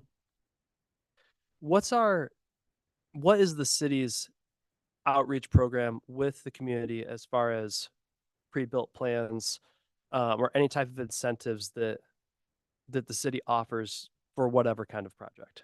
Like, do you have any type of outreach where it's like, hey, we're doing this, come on down? Like, is there anything like that, or reaching out to citizens and identifying properties and saying your property would be a great candidate for this? Yeah, I mean, I think the biggest outreach that we've had recently has been with the Urban Renewal Incentive Program, but that is specific to the district, and Sure. that is specific to adding a new residential unit. $10,000 goes towards the SDCs. Mhm. What about the brownfield thing? Brownfield, yeah, we've promoted that program pretty well. Okay. So those are the two that really kind of stand out. Vertical housing, vertical housing is also a district. It's also our downtown area specifically. And Dan Spots, our economic development officer, oversees that program. And anytime a development comes in, we definitely let them know that it's available. We provide that information at like the site team level. So when we go up to a pre-application conference, we're sure, we make sure that a development, if we know a development's in the district, or if we know that any incentives may apply, we have very few, but if an incentive does apply, we provide that information and Dan's contact information at the site team level so they know going into it. Okay. I'm just thinking, I think it would be worth the investment.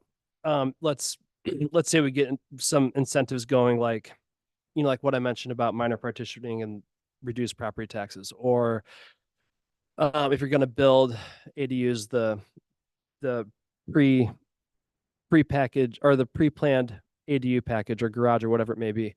I think it would be a smart idea to reach out to those specific property owners in the community and say, hey, did you know that you can do this, this, and this with your property? Here's how it's really easy Yeah. or something like that. I think because I think a lot of people don't, a lot of people don't know how to do it. Mhm. Let me start that over. A lot of people don't know what they have and they don't know what they can do with it. And that's just the beginning. A lot of people are just overwhelmed by the process of even being able to doing it. Yeah. So I think if we can engage these people and help them understand that there is a process and that it is approachable, that would be helpful in achieving some of these ideas. I think it's really important. It seems like a minor thing in the grand scheme of things, but actually can be really effective. We actually just did a project a couple of years ago for the city of Sacramento where we put together pre-approved ADU plans and then a whole website for kind of information and educational resources on the process for building an ADU, what it looks like, step-by-step kind of diagrams, really broke it down really clearly so that it was accessible to, someone who wouldn't typically ever be interested in this or know how to do it. Yeah, it's really important because especially, homeowners aren't developers. They don't know the process, right? And so you make it easy and people will be more likely to take a look at it. And I think it speaks to one thing that we've included in some HPS projects in terms of related to this project is an action item for kind of establishing sort of a pro-housing image for the community, right? So that there's a kind of a messaging or marketing almost strategy here to say out to the world that we're kind of a pro-housing city. We want to see new housing built, and doing things like this, I think, kind of reinforces that we're welcoming to proposals and going to try to make it work. I think it can go a long way. Sure. And the only thing that I would say about the online thing is that we have identified that we have a little bit older population here. That's changing. Like mailers and direct outreach, physical pamphlets to people that they can actually read. Like most, our population is not going online and like checking this stuff out. Dan, please. Okay.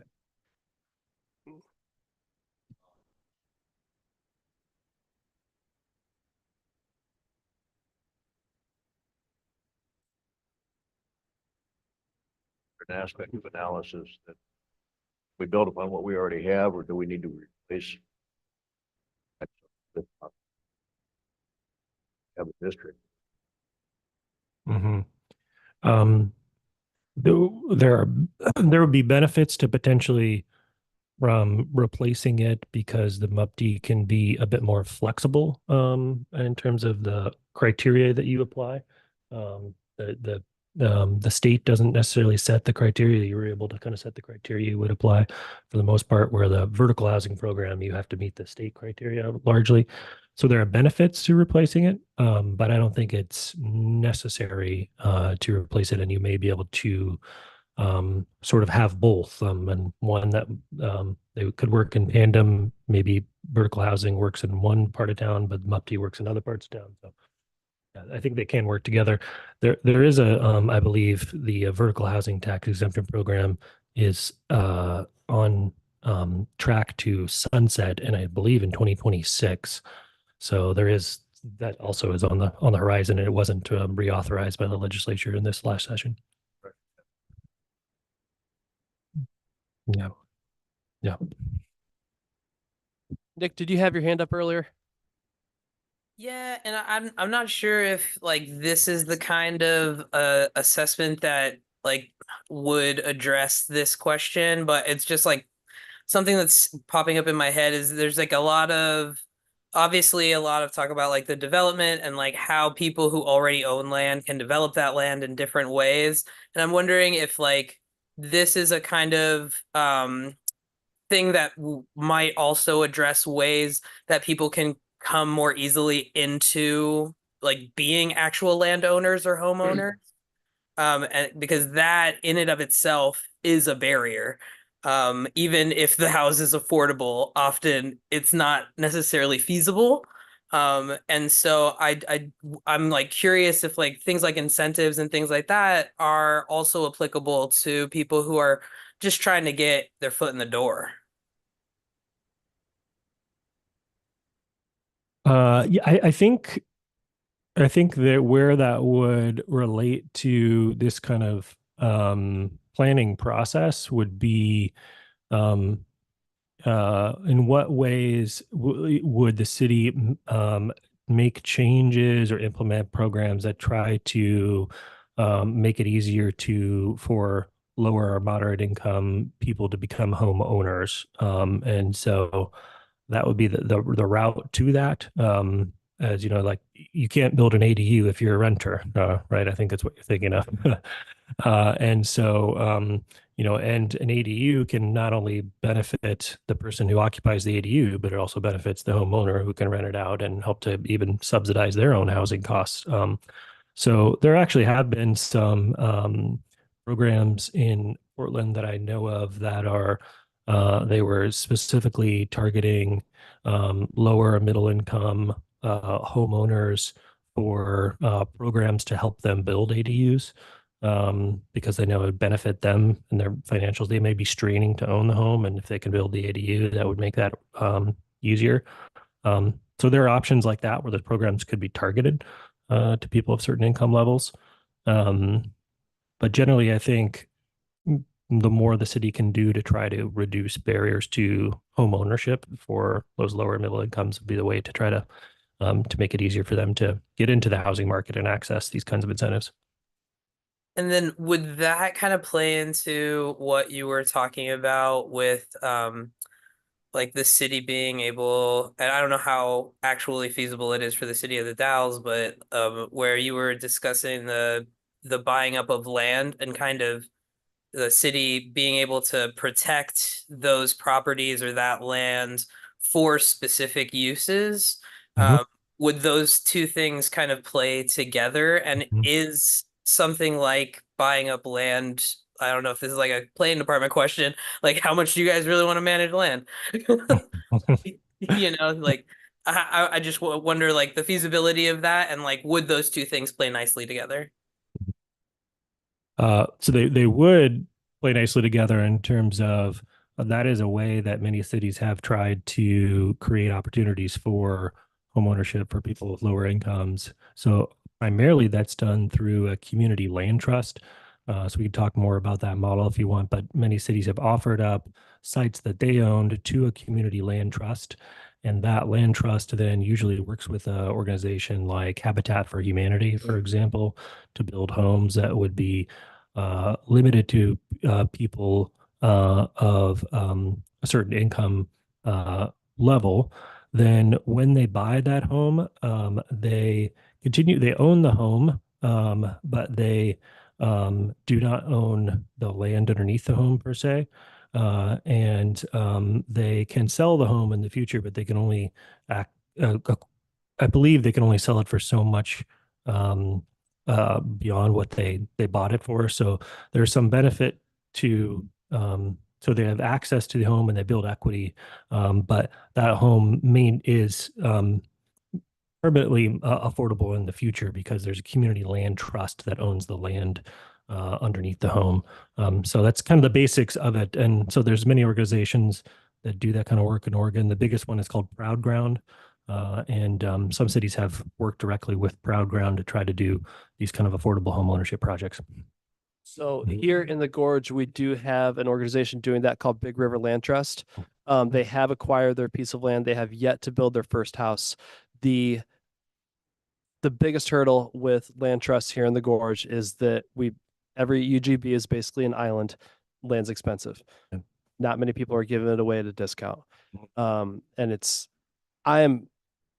I think that land trusts are great privately. I think that I am apprehensive to take it on as a city public thing. It's very structured, which is fine, but it's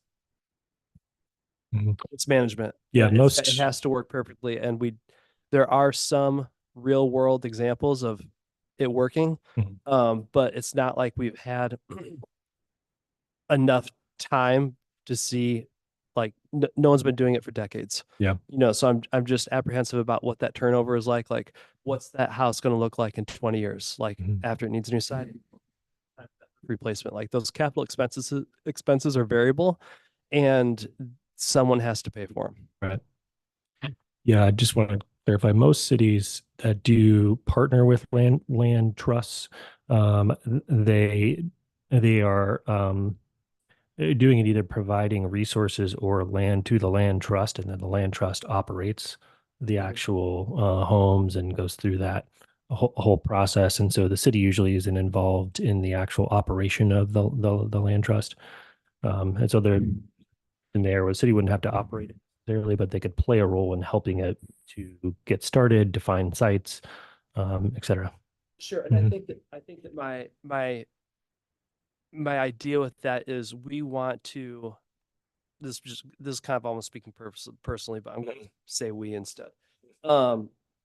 When we come up with these incentive programs and these ideas to help the housing issue, the greater housing issue, we want to make sure that since we have such limited land, that every move we make is going to create the biggest impact.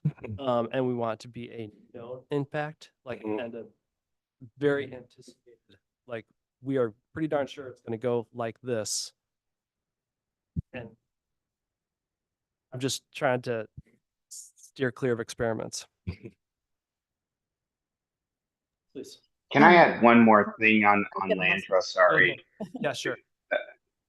I just wanted to add that the Mid-Columbia Housing Authority also is doing a land trust, and just in terms of the commentary on sort of the administrative heft that it takes, like they are probably a little bit more positioned to be successful in doing a land trust than a startup nonprofit, and they are looking at doing land trust actually in Wasco County, where Big River Land Trust is starting over in Hood River County.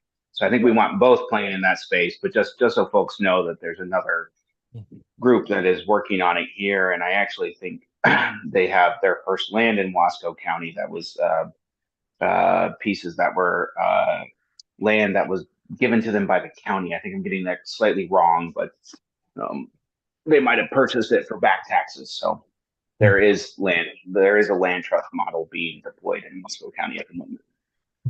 I apologize for not knowing that. And just for the record, I'm not against land trusts. I'm just not sure if it's right for this room. And I just wanted to add, it's been a couple of years since I talked to Mid-Columbia Housing Authority, but they have for a long time had a program. It's called VIDA. It's an acronym. It's VIDA, and they do matching funds for people with low incomes to get that down payment on their house. And they also have like a home ownership class that they do. So, yeah, obviously he's on the advisory board. It might be good to find out more about that and be promoting it. It's something that they do before they go talk to a real estate agent. It's like a class to figure out all that stuff you got to do to get your credit in order and all that. And then it's like I don't know if it's a 2-to-1 or a 3-to-1 match, but it's like up to $10,000 for your down payment.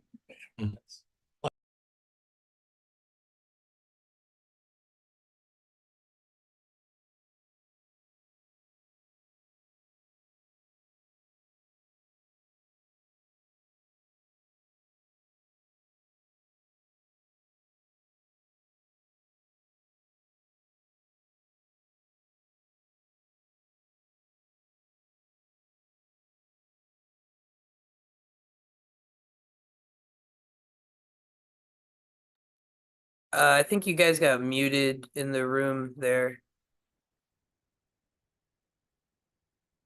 I can't hear you. Oh, okay. Josh, I'm sorry to see you cringe when I say these numbers. But that's just what I think. I think there should just be some tiered program that per unit, and there should be a cap on it. You know, like it shouldn't be tiered to 0. But I think that for each unit, there should be a reduction in those SDCs. And I'm just putting an example for the second unit should be half, third unit, 1/3 of that SDC, fourth unit, 1/4 that SDC, and 1/4 for every additional unit after that. Something like that, something on that tiered program. And the other thing is we have a couple, as far as utility goes, in-street utilities, water and sewer. We have a couple of dead zones in the city where, you know, there's like sewer here. There'll be a lot right here, and there's a sewer here, and there's just nothing right in front of that lot. And I think that we should devise some type of plan that if utilities are within X feet, like 500 feet, if someone does want to develop that lot, that the city will pay to to extend those utilities to make that lot developable, Mhm. developable and get that project done. It should That be would- cap. That would be a good idea. There's a lot of land in the east end of the city that's not really developable because there's no utilities up to it. Yeah, it's just like they're just kind of in weird spots. And as you know, the city grew up as it did decades ago, there's just these missing Yeah. pieces. Yeah, I think that'd be very helpful. Yeah. Let me riff on that for just 1 sec, if you don't mind, Cody. I would say, along the lines of your no experiments, making lots developable that are not currently sort of attached to utilities. We might incentivize ourselves to take up that burden to build out those utilities if we did so with some direction on what they're building on the property, right? Whether it's like number of units or density or whatever it might be. Sure. Yeah. Yeah. Yeah. Like not just do it. Not do it preemptively, but Yeah. with a plan. Yeah. Meet people in the middle and actually have that be a documented guideline so that people can know what to expect and it's not a discussion. It's just like, hey, I'm within 250 feet of this sewer line. Will you bring it to me? And this is what I'm going to do. Yeah. This is something that a lot of cities have used urban renewal specifically to fund those kinds of programs to help pay for the cost of those offsite infrastructure extensions that are needed. But there are other tools as well. But yeah. If I may, I might just play devil's advocate and channel our public works director, perhaps. Yeah. Maybe I'll take it for Josh instead. And Mhm. I think those are worthy ideas to explore. I Mhm. think at the same time, in one fell swoop, you reduce the revenue source to do the very thing that you'll be asking us to do for developers. So you're adding the burden to the city of paying for the cost of that extension, while at the same time proposing a tiered SDC structure, which reduces the revenues to do exactly that. So it's just a little, stress test. And I'm just wish listing. Like, Yeah. I think that's what this is. Yeah. I had to But do you- it for but you Dave are Anderson though. So. Yeah, it's going to get really cheap to develop under my plan. Under all my ideas. The one other thing I wanted to mention, the school district owns about 100 acres in the far east end of town of Columbia Heights. Is there any way we could poke or prod them to sell that and get that on the market? Even if they kept, say, 20 acres for a future school, that would open up an awful lot of, potential land. If you had 4,000 square foot lots, you could get, another 500 units in there. Yeah, they sold a lot last year over in the Heritage Loop subdivision. Loop. Whereabouts is that? Is that? Down Pomona, turn left on West. Oh, that's right. So Okay. they own I know. it, Yeah. So Okay. there's one lot over there that they sold last year. Okay. But yeah, I feel like that's all out of our grasp. I mean, this is, that we touched on some of the mechanisms, some of the tools and strategies that Jamin touched on. There is this, throughout the state, there are institutions that are, looking to develop some of their vacant land, not only schools, but churches. I mean, there are some churches that sit on a lot of land. I know a couple off of, West 10th Street. There's a lot of land just sitting there. It's their prerogative, obviously, but yeah, that could be, figuring out strategies to create these conversations, to have conversations on how we could develop those properties or incentivize them to develop those properties. Yeah, I think that's really the key question for, in the in the HBS document, we'll want to try to outline what are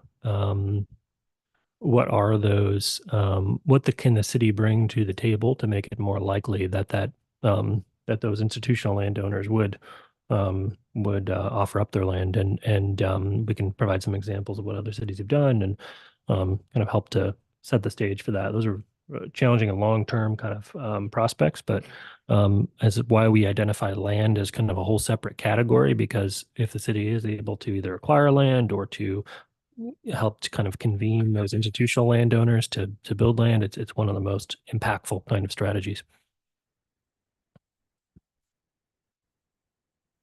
Do we have any other comments, thoughts, things to add? Things like this before the July meeting? Yeah. Yeah. One topic, never take for granted is the availability of workforce to actually build things. On that note, there is a construction trades program at the college, and you might opportunities to engage students in construction. Well, there's been talk about going out to Gillum County, for instance, and doing some on-site work out there. Whether they're ramped up to go all the way to finish work, I don't believe so, but at least in terms of framing and things like that, that's a potential resource. At the same time, you're building the workforce needed. Other connection.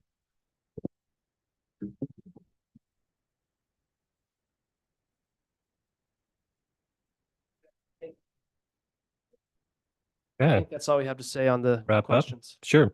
So I think we'll just wrap up giving a sense of what we're doing next, and other outreach that'll be happening as part of the plan. So we'll have 2 more advisory committee meetings. We'll have 2 more meetings with this group.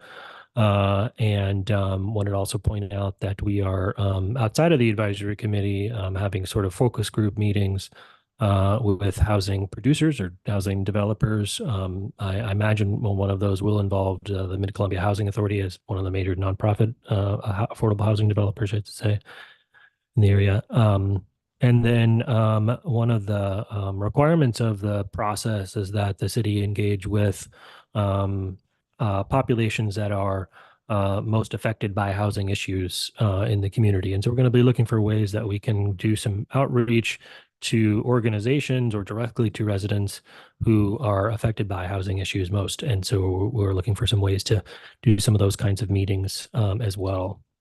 So that's all coming up. And again, there will be a community virtual open house where we're going to be summarizing the draft strategies and giving people a chance to understand what the housing production strategy is, and asking for some input on some basic questions in an online survey later this summer.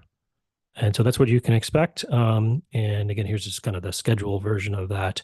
But with that, I think we can wrap up, and we'll be back with you in July. Thank you. Yeah. Yeah. we look Plus, forward to any that. questions on process, I guess, before I leave? No? Okay. Cool. Staff comments or project updates? I'll keep it short. I just want to thank everybody for coming. The next planning commission meeting will be canceled. It's going to be, we have our budget process going on, so we'll be canceled. But we will hopefully have another discussion or coming up soon, a project for the Basalt Commons project. I think they're going to be hopefully moving forward on their project. And that's it for me. Commissioner comments or questions? I have none. Oh, cool. Meeting adjourned. Thank you all so much. Thank you.